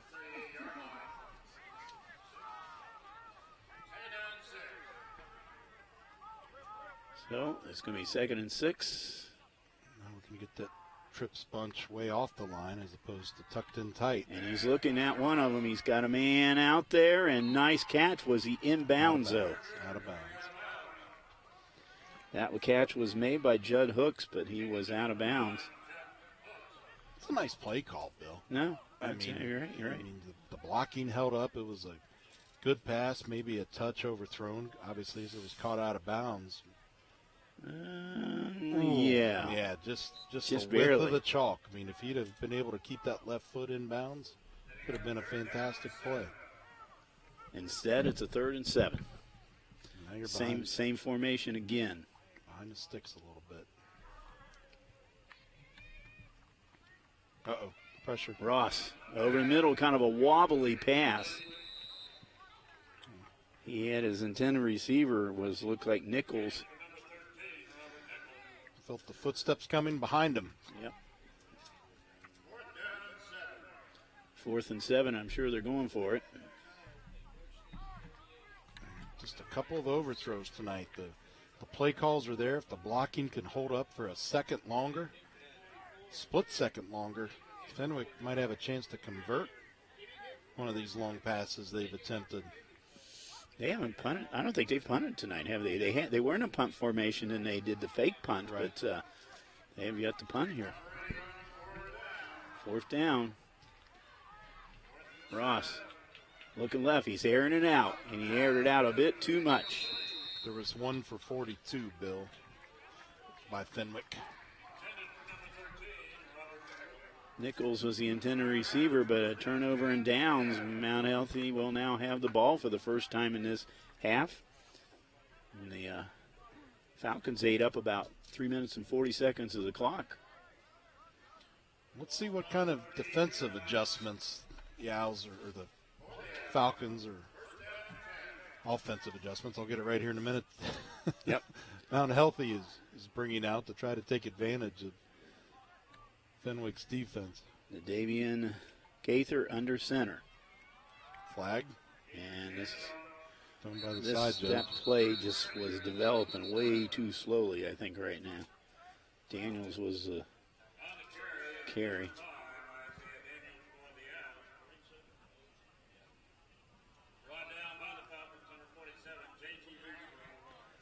See what they're going to call right now. Maxwell in with the tackle, but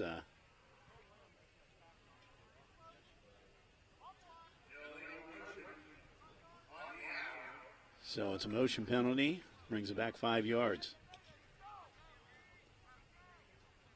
See if we can catch it here on the replay. Yep, he had two.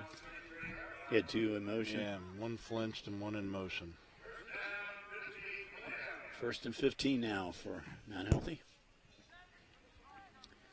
Daniels in the backfield here with Gaither. Now he's back in the shotgun. Screen pass. That's good. That's number 24. That's Aaron Hodge. Good play call. Yeah. You want to get the ball to your athletes out in space and let them try to make something of it. Well, he got about 8 of those yards back, so it's going to be set up now a 2nd and about 7. Still reasonably on schedule.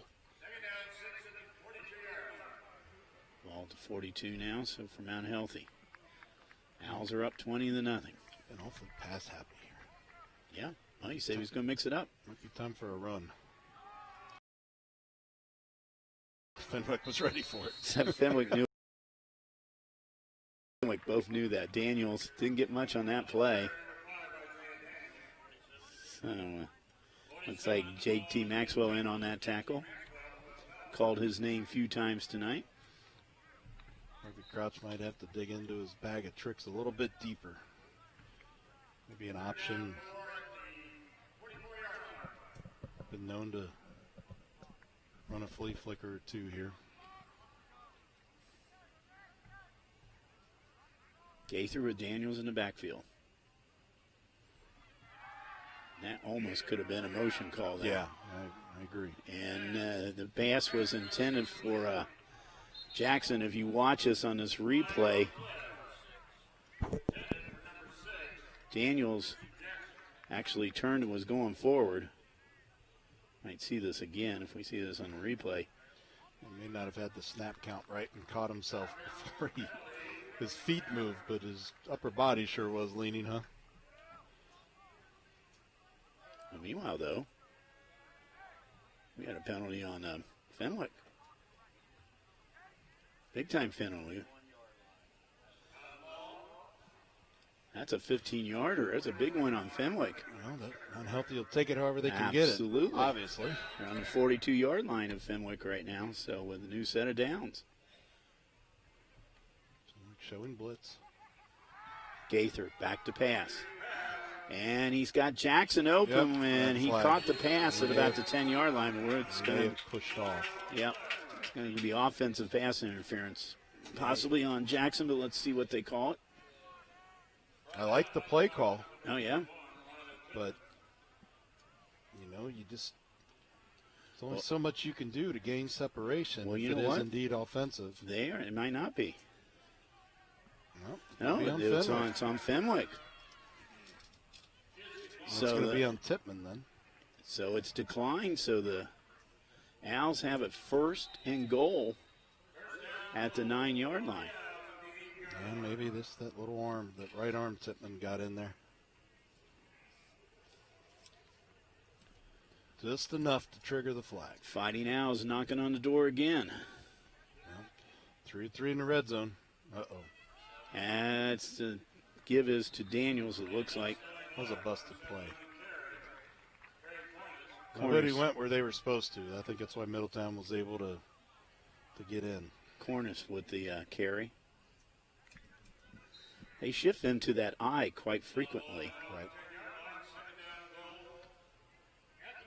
It loses a yard or so on that one, so it's at the 10-yard line. Looking over at the sideline.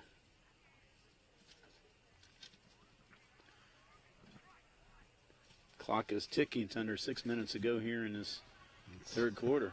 That's typical Mount Healthy offense. Called them up to their games. They use all of that play clock and then some. Yeah, they're going to have to call timeout because they were getting very close to getting a penalty on that one. So a timeout called by the Owls, their first of this half. That's clearly on the players, not on the coaches. You can see Coach Crouch giving his offense the what for. He's not happy there. And you'd seen one of the players tapping his shoulder pad saying, "That's on me."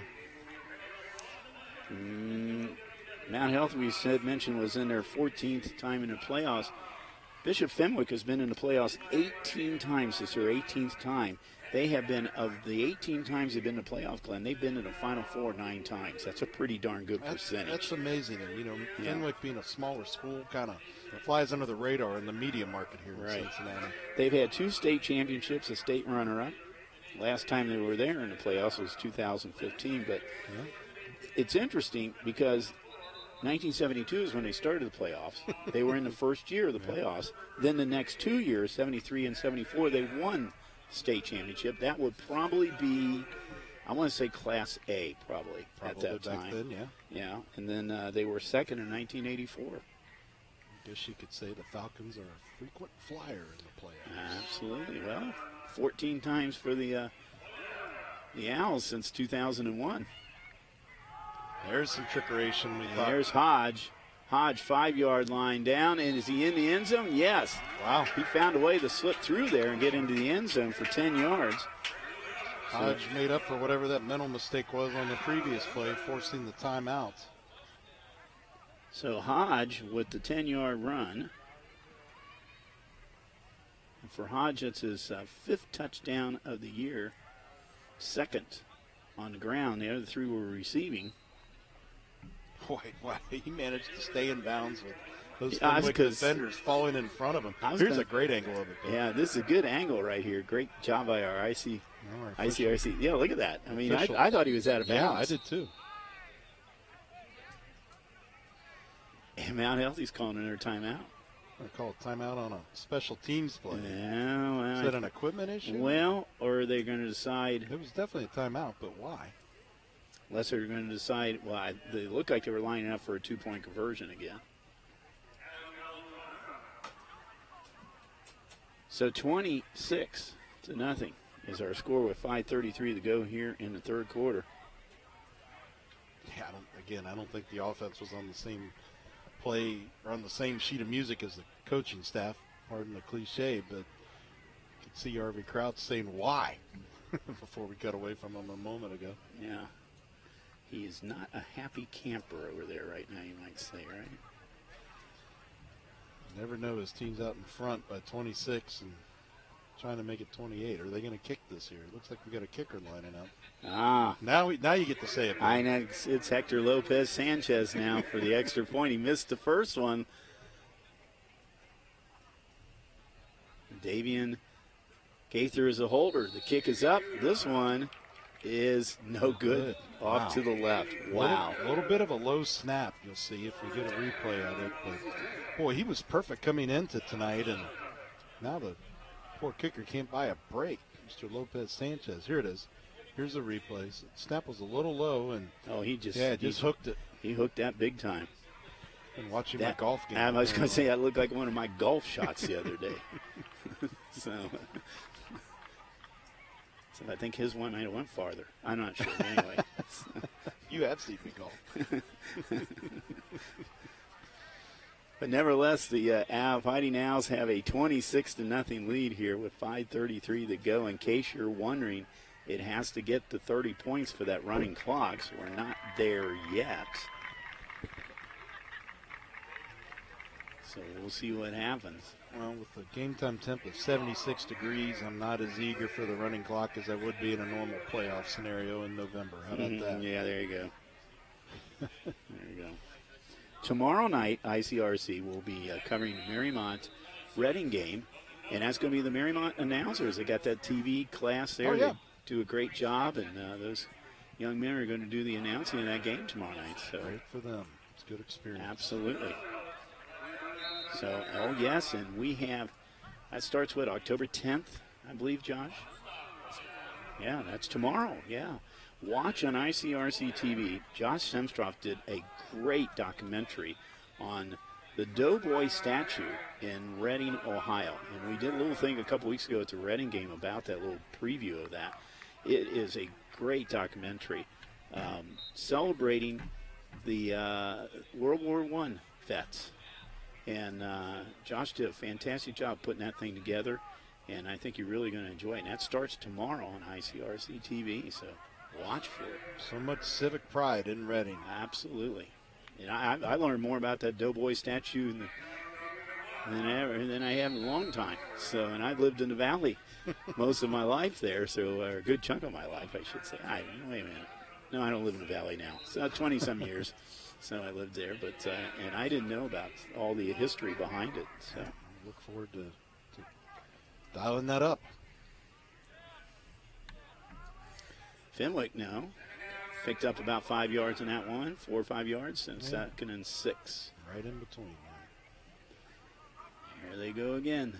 These trips have been in that slot all night. I don't know how they don't trip over each other's feet. I know. They do that, though. They like to. That's nice. Logan Miller, he's got good running room right there. Miller, good blocking up front. I'm surprised, Glenn, he only had 25 yards rushing. I thought he had more than that in the first half. Some of the backward. Yeah, I guess so. Stops, he picked up about 10 on that play. Yeah, as you said, good blocking over on the right edge. Really helped them get there and turn the corner. Just right at midfield. Now we're going to do it the other way. Yeah, come around the other way. This time he gets tripped up about a line of scrimmage. He picks up about a yard on that play. Good defense by Mount Healthy. Harkness in on that play. All league last year for the Southwest Ohio Conference. Unfortunately for Fenwick, even though they've got a little momentum in this running game, they need to score points quickly. I mean, essentially you have 16 minutes left in this game to score 26. Yep. Going to have to go deep at some point. Maybe they're just softening up Mount Healthy for a deep pass. There's trips now in the slaughter over on the left side now. Under center. Oh, this is a blown-up play right now. I think they wanted to do maybe a reverse or a sweep something to Nichols, but Mount Healthy was in the backfield as fast as the ball was, I think. Right. Yeah, I think it was going to be a reverse if I had to guess. Yeah, and Mount Healthy was in on that. And the 21 right in the middle of all that. Yeah, sure was. Is Isaac McKinney. And McKinney was there before the intended receiver was. McKinney almost got the snap. So 3:11 to go. Trips coming down to this side, or the opposite side. Yeah. Screen pass. Miller's got some running room. He's got some more running room at 40, and he's taken off. 20, 10, 5. Miller in the end zone. Let's see if we got any flags on the field. I don't see anything. One's coming in late though. Just had a flag thrown on the far side of the field. Well, I think the touchdown will stand for Miller. Yeah, for sure.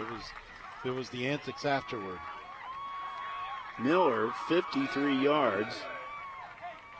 What a nice play there. Oh, wow, it was. On a screen.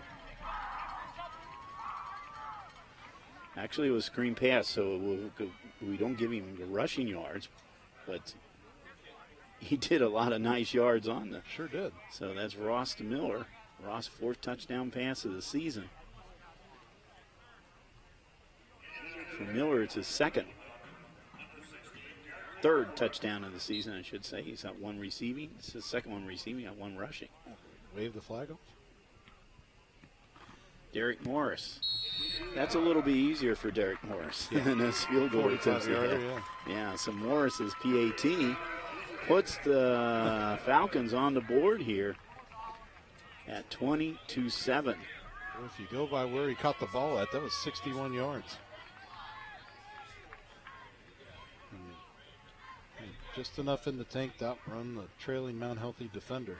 Yeah, he almost got caught back towards the, see right there. Right there, yeah. He almost caught, and then all of a sudden. Only had Frierson to beat.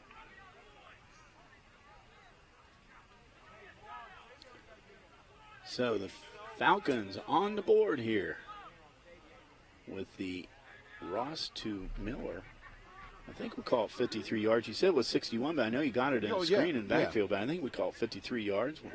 Thereabouts. Commenting that 61 yards, he outran the Mount Healthy defense for essentially 61 yards. Yeah. So, good job. But Mount Healthy still holds that lead. Still a 3-score lead here for the. You wouldn't think those PATs would come into play at this point in time. So it looks like there's going to be a foul assessed against the Owls. Oh, yeah. So let's kicking off from the Owls 45. Yeah, let's see if Morris will try to hit the end zone on this one. This has got to make a kicker feel good. You know that.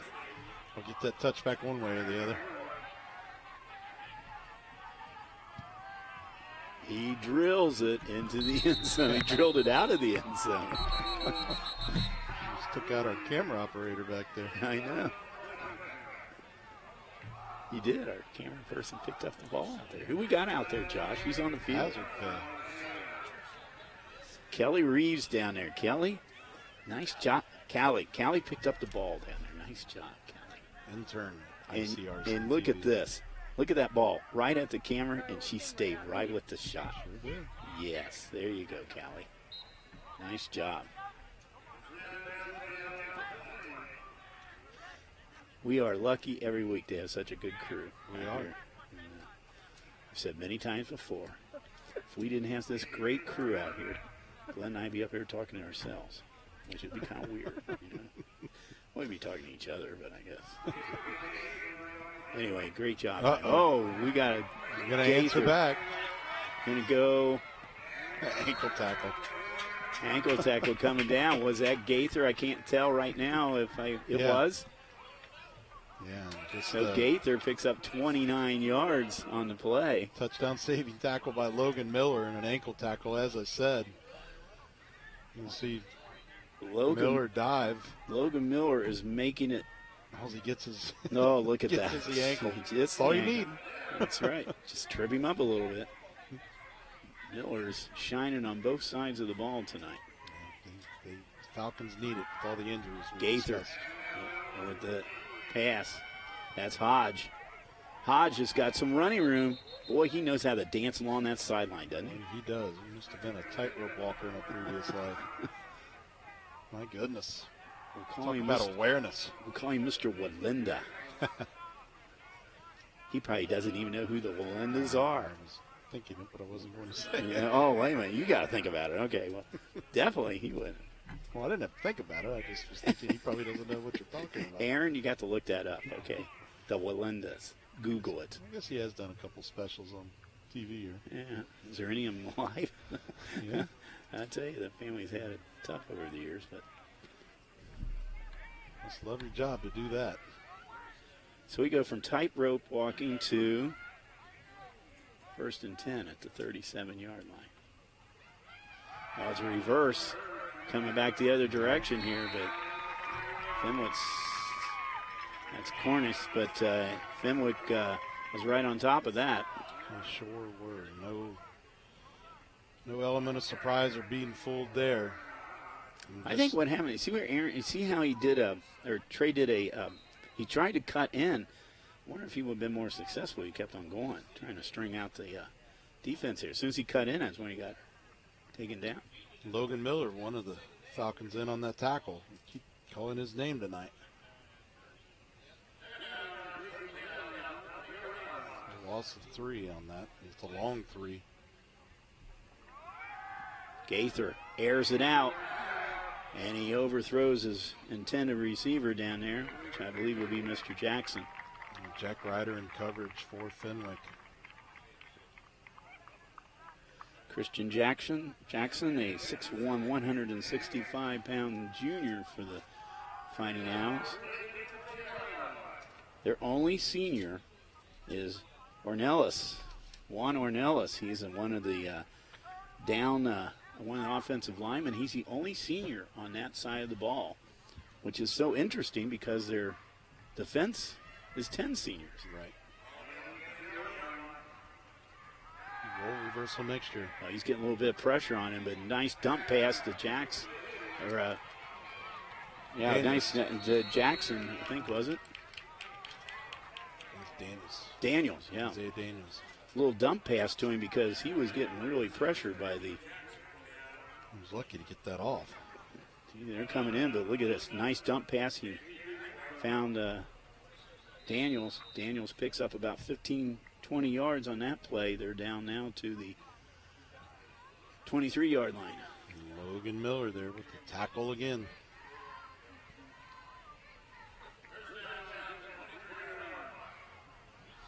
A minute to go in the third. We should get some money every time we say Logan Miller tonight. I mean, we'd be rich. He's had a whale of a game. You know what? We're going to get rich saying Gaither's name too, because Gaither's back to pass. Airing it out. He's got a man down there. He's got a man open. Is he in the end? No, he's not. Oh, he is in the end zone. Oh, yeah. He looked to be in bounds to me. Hodge, yeah. 23 yards line, Gaither. Hodge's third touchdown of the night.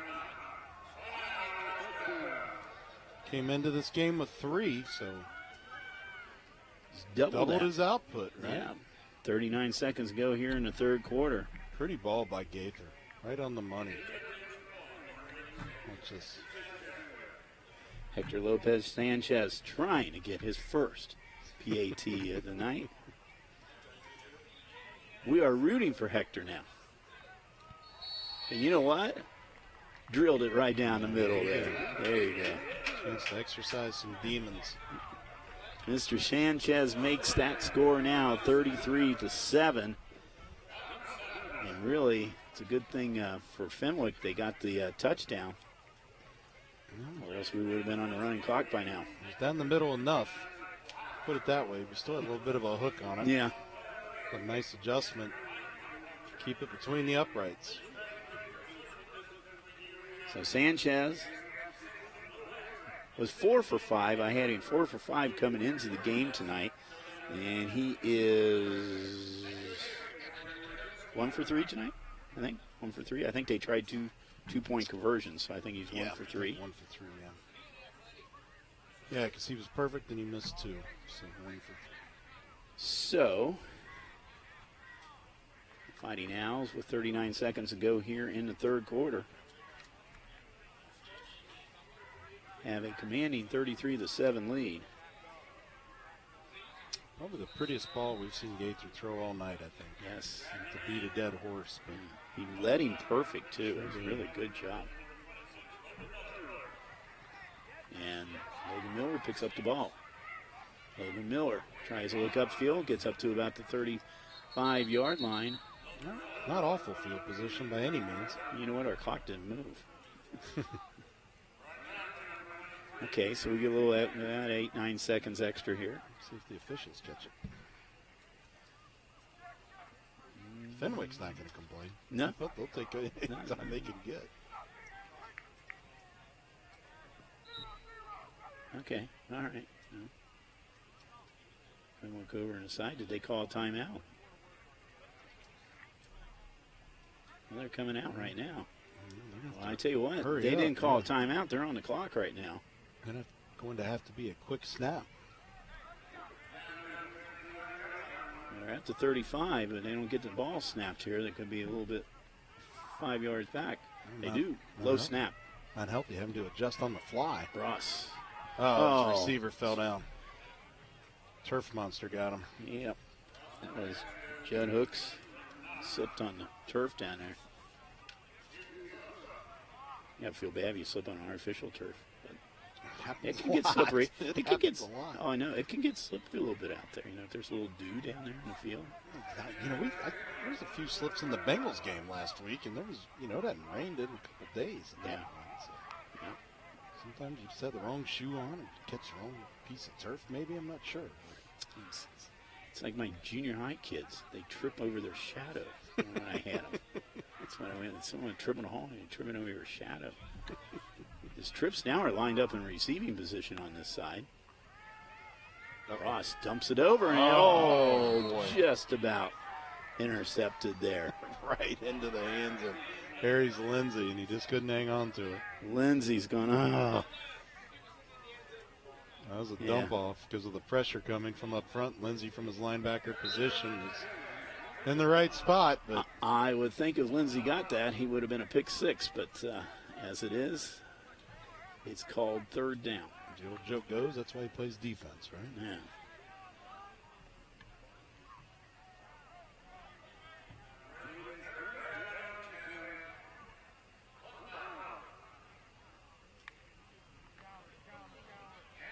And here's a Walker, or Miller with the handoff. And he only picks up about a yard or so, so it's going to be fourth down and long. Well, will they punt? The punting team is coming out. I think you want to give not healthy the ball this deep, but then again, you've got to score 26 points. Yeah, they did earlier in the game, though. Third quarter has come to the end here with the Fighting Owls in good position right now, 33-7 over Bishop Fenwick. And if you stare at that screen long enough, those playback times are going to be coming. Of course, we're live on the internet right now. We stream this game live on the internet. So, but we will be playing back. So. On the ICRC-TV website and YouTube channel. That's right. And it'll be coming up soon. And if you stare at it, see, you have to stare. There you go. You stare at it long enough. Friday the 9th at midnight. Saturday 10th at 3 p.m. Sunday the 11th at 8 p.m. Wednesday the 14th at 8 p.m. You can have brunch with Glenn and I on the Thursday the 15th, and that's either on Spectrum, Cincinnati Bell, Optics, or of course you can go to ICRC-TV.com and see what's going on. You also can go to GCLSports.com or SWOCSports.com, see what's going on with their websites.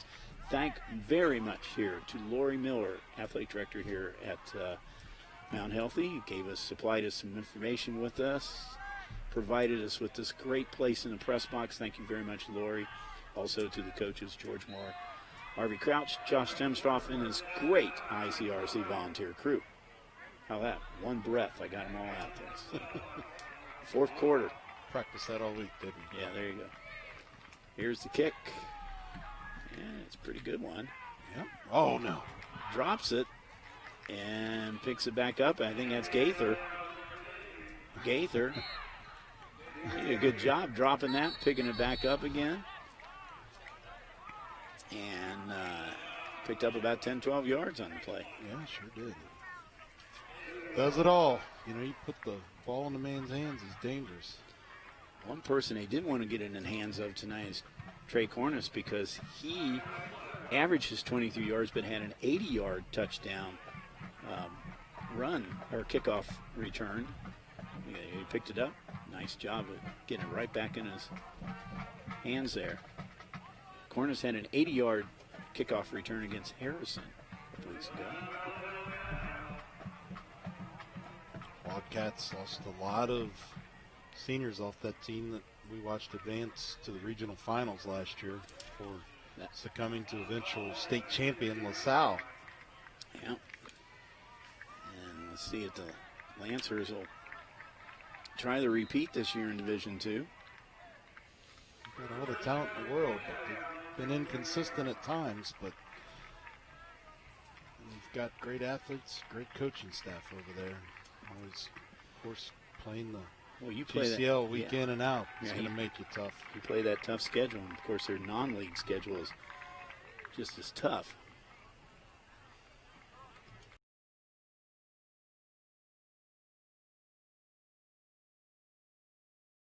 Is going to go back and he passes the other direction, and now the hands of his receiver. Took a lick.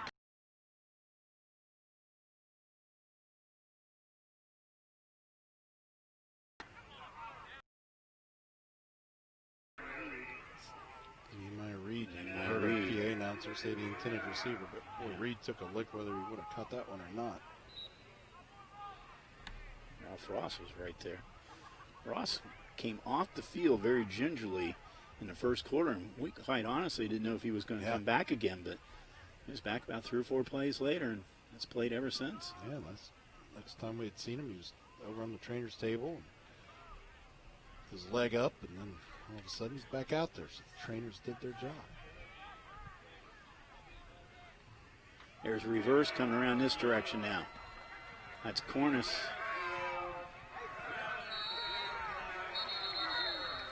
Into Falcon territory.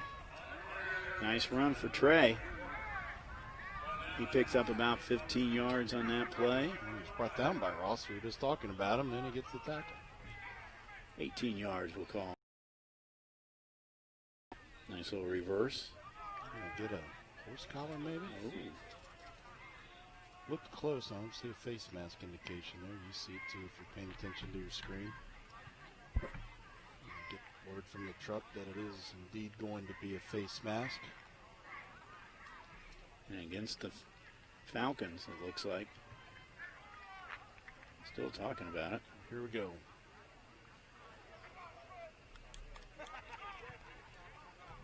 I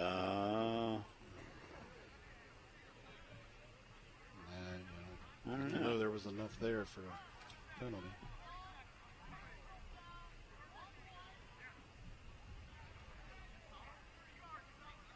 Okay, it's a dead ball foul, so it's 15 yards. So whatever it is, it happened after the play. Well, two personal fouls, 30-yard penalty. When you're trailing by 26, it's not what you want to do. No. 11 and a half minutes essentially to do it. And they have brought the Owls down close to the red zone, if not in the red zone. Let's see. 19-yard line here in the red zone. Coach Kratz wouldn't mind a running clock at this point. Try to cut his evening short a little bit. 1st and 10 at the 19. Let's see if Vadi and Gaither will go for the end zone. He's going to take it himself. Inside the 10, down to about the 9-yard line. Could be good enough for another first down. Owls like these long developing plays, don't they?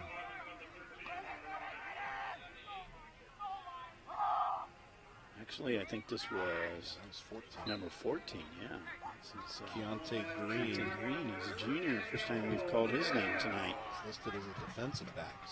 Coach Crouch maybe trying some things out in live game action here that they've been working on in practice. Well, you think about it. I mean, normally you're just at this point in the time you're done with the 10-game season, but this is only the 7th game for this team. Heard about more COVID-related delays tonight. Mm-hmm. If you get 10 games in, or if you got 6 games in this year, you were pretty fortunate. Yep. All right, more flags. Boy, it's just getting getting a little ugly down there. Fenwick only had 5 games in their season. This one's going to be on Mount Healthy.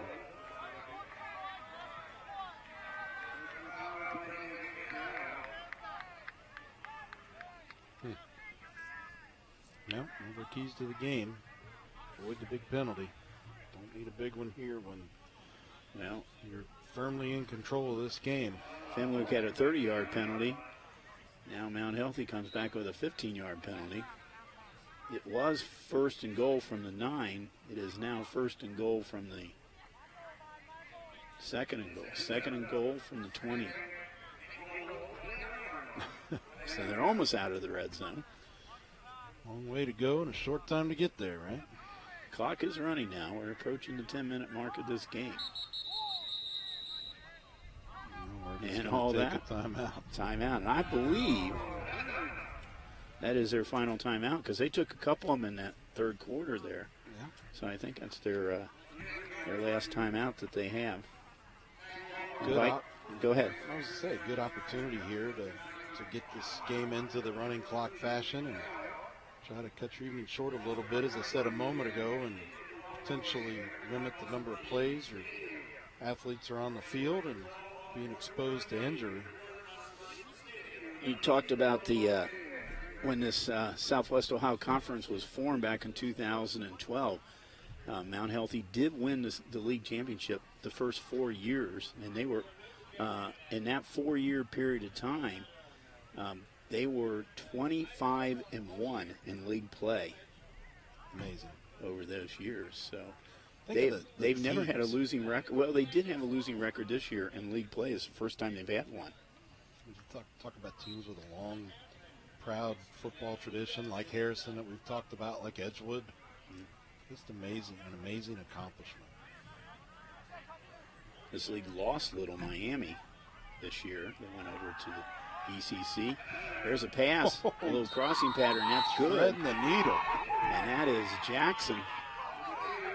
Sure Well, was. they made that up pretty quickly, didn't they? Yeah, they did. Boy, look at this. 18 High yards. snap. And just threads the needle. Wow. 18 yards. Well, I guess that was worth the Third and timeout. goal. though. High snap. There. That's going to create a problem. Yeah, it is. Maybe. Maybe not. Daniels. Stiff. No, that's corners. Their numbers are kind of hard to read because 1, 7, 1's 5. Yeah. So single-digit numbers are kind of hard to read, but Let's just stiff arm. yeah, you get out. He held on there a second. Who's a stiff arm to? How about Logan Miller? I think, no, it's number 24. I'm sorry, 24. That's Ryder. So it was the 3rd and goal at the 2. Now it's going to be 4th and goal at the 15. Well, you might as well go for it. They have not tried a field goal at all this year. Let's not start now. And they're not going to now. Get us a 29. Oh, come on. All different kinds of switching around here. They got to get going now. Another man in motion here. Uh-oh. Oh. Pressure on Gaither. Gaither gets the ball away. And, boy, he had all kinds of pressure on him. I don't think the ball's catchable. No. Jackson says, wait a minute. I was interfered with.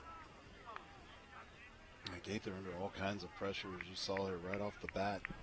He's fortunate to get that pass off. Actually, that was Reed saying, hey, I'm on the ground. That's why.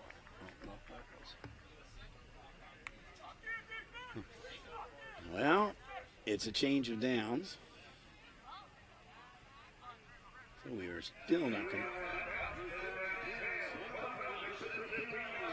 Well, if you're an Owls fan, there's plenty of things to work on in practice this week.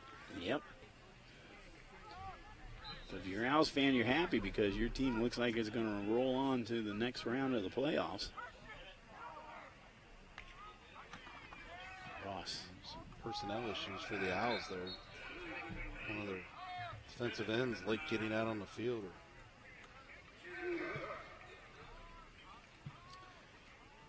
Intended pass was for Hooks. It's no good. It's 2nd and 10. Ball at the 15-yard line for. Cover up that first 7, make him a receiver. He went up and got that ball there. Fenwick has just had one tough season this year. There's no doubt about it. This is their first losing season in several years. Well, tough conference, tough circumstances surrounding this season, and then you pile in the injuries on top of it. Just didn't add up to be a successful season. And it's tough to overcome in a tough conference. They lost a couple of teams in that conference because Roger Bacon and Purcell Marion have moved over to the Miami Valley Conference. Football only, though. They've still the other sports, they still are playing there. Well, we got a shout out to another Fenwick team here at the end of this play.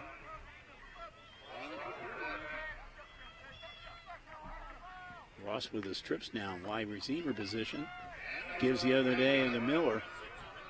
Miller, 25-yard line, and he is going to be out close to the first down. Going to be about a yard shy, I think. Oh, no, he's telling him to go down. It looked like, maybe it's just for the... He was on the far side of the field. It's hard to see. Yeah. Yep. Just maybe backed out of the way when the play was coming at him, or trying to get out of the coach's way, one or the other. Good luck to the Bishop Fenwick boys and girls golf teams. Both are in the state championships next week up in Columbus. Congratulations. Yeah.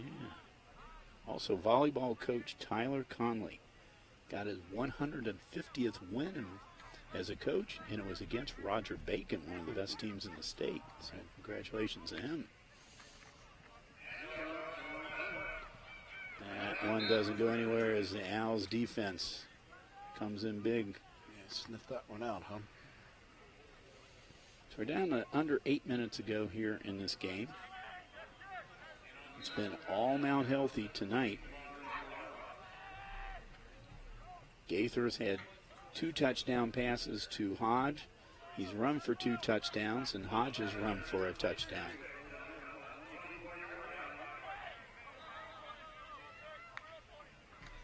And screen pass. Out of the backfield to Miller. Miller goes over the 25-yard line out to about the 26. He'll pick up about 3 on that yard play. Both of these teams love that screenplay, don't they, Bill? Mm-hmm. I've seen a lot of it this season. Yeah, well, and you talked about it earlier. Just get your athletes out in space. Let them do something with it, right? Yeah. A couple of weeks ago, we had Reading. There's quarterback Joel Steinkenny did a great job with the screen pass throughout the game. He would have had a winning touchdown, except his player caught the ball and then fumbled it just before he got into the end zone. Tough break. Yep.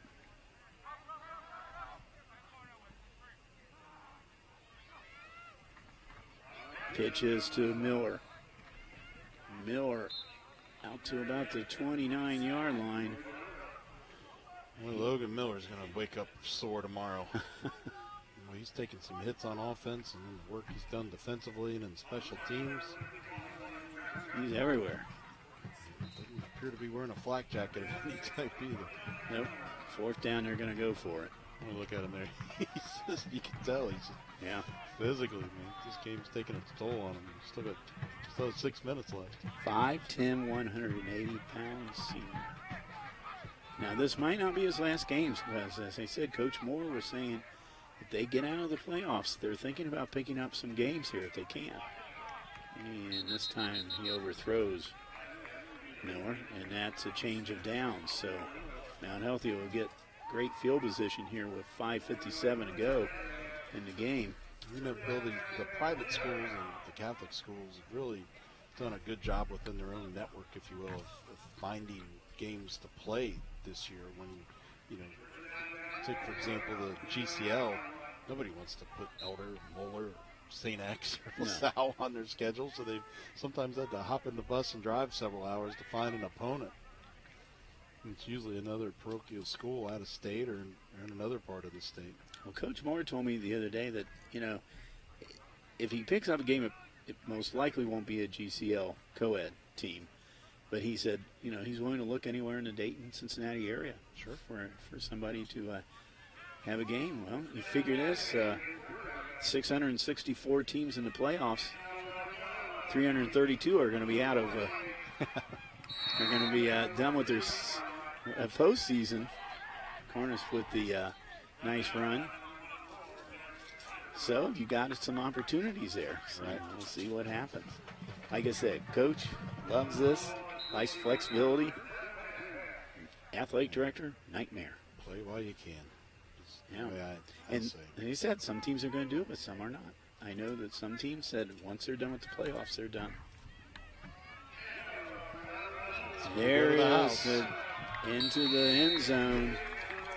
Cornish. Well, Cornish, he finally got to the end zone here tonight. He came in leading the Fighting Owls with 6 touchdowns. He now has 7 on that 14-yard run. You know, he's only had 1 touchdown tonight, but Glenn, he's done a lot in between the end zones, that's for sure.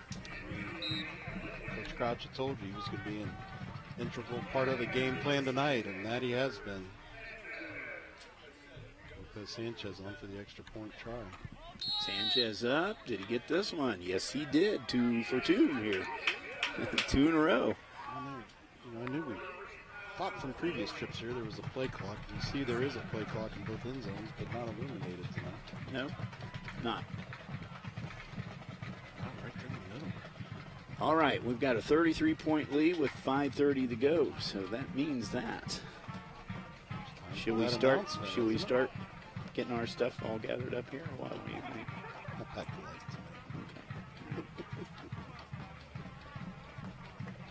This game is still, though, we're almost 2.5 hours. Yeah, that's right. It's actually longer than I thought. Yeah, a lot of penalties, a lot of pass plays, injuries. So here we go. The only time that clock's going to stop now is either for an injury or for a score. Let's hope it's not the former. Neither one of these teams can afford any injuries, with Mount Healthy looking like they're going to advance and Fenwick just being decimated by injuries, as we've talked about several times tonight.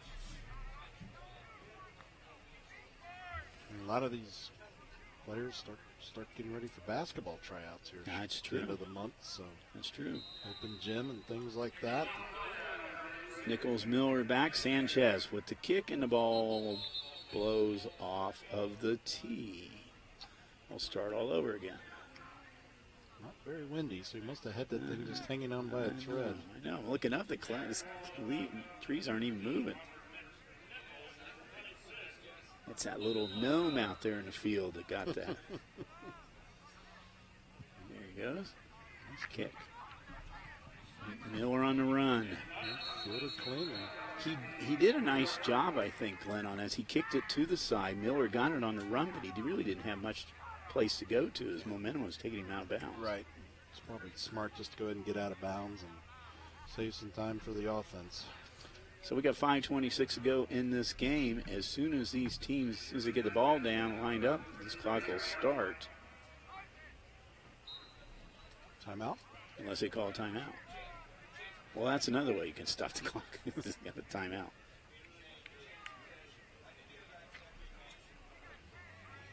You got to do like Australian rules football. I have seen an Australian rules football game some years ago in Melbourne. Okay, there was a guy hurt on the field. I mean, he was hurt enough they brought a stretcher out. Never stopped the clock, never stopped the play. Kept on going. Get a lawsuit filed against you in the States for that. Not down there, I don't think. Well, that's why I said. And I'm sitting there watching the game. Of course, I didn't understand what was going on. And there's these two guys behind me. So at the half there, I turned around and said, "I'm from America.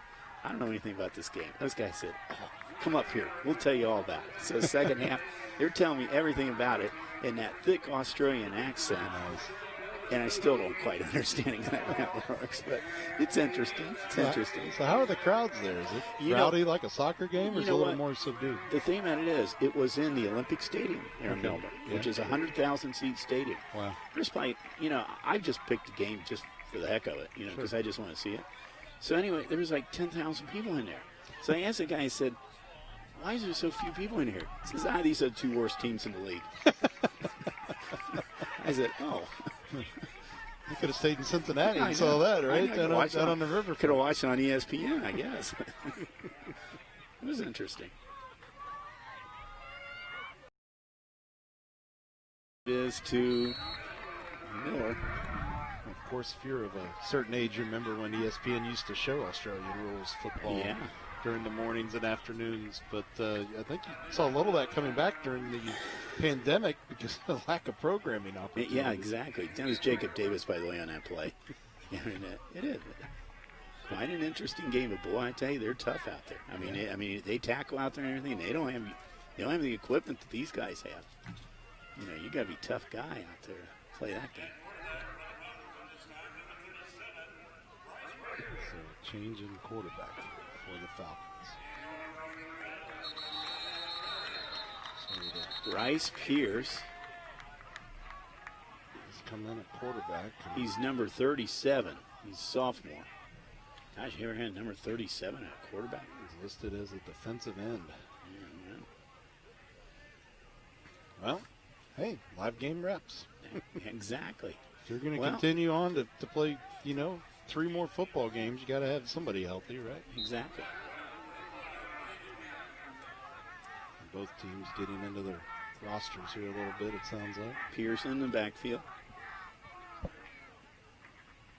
Pierce with a pass, screen pass, and it is no good. Intended receivers, number 22, Will Schaefer. He's a junior. Came in a little hot. Hot and high. Schaefer. The guys over here talking about stopping the clock. Nah, not stopping the clock. Taking his thumb down. 3:30 to go. this press box crew up here is fun. They're good. One of the best press boxes in town. Oh, I know. These guys are great up here. Yeah, Make us smile. They're hospitable and they're funny to boot. Yeah. Extremely helpful. And they have food at halftime. Yes. I've been in here a couple times where they brought in homemade chili and things like that. Well, tonight with the it's pandemic, it was individually wrapped sandwiches. Yeah, still great to provide something, because this one school I go to, they send it all over to the other side and kind of forget about us. I miss those buffets. Don't you miss those buffets? I used to, in the playoffs, kind of grade a game by the buffet sometimes. Some of those buffets, some of those people have nice spreads. Yeah, I've done regular season games at Kings, and they do a wings and wings spread. So. Well, Wes does a great job, because I broadcast their team out there for about 4 years. They're good, and then Princeton's good. Princeton's. It's always fun, getting the Skyline Chili games of the week, because you just had nonstop Skyline Chili in the booth. Well, now if you go over to Reading there, Mr. Morgan over there at Reading, he has Skyline at every halftime. He orders it and it gets it delivered. Nice.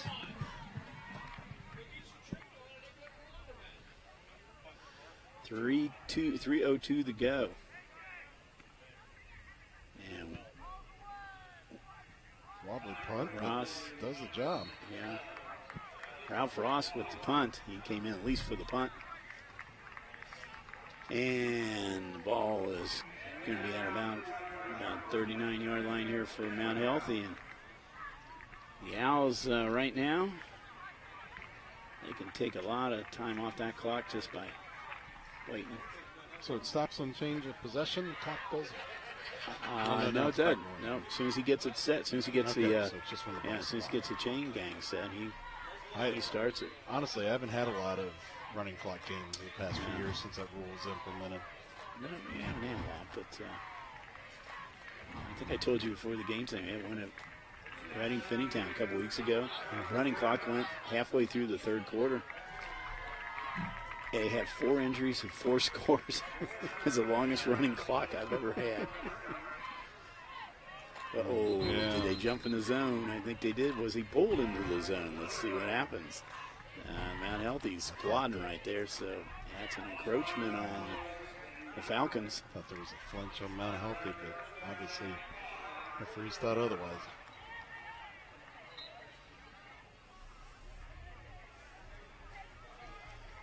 Well, our referee tonight, Stuart Vanover, had a microphone at the beginning of the game tonight, but he sounded like he was from another planet on that microphone. So he's just been yelling this stuff here, as you said. So few people you can hear him. Not bad. He's got a good voice.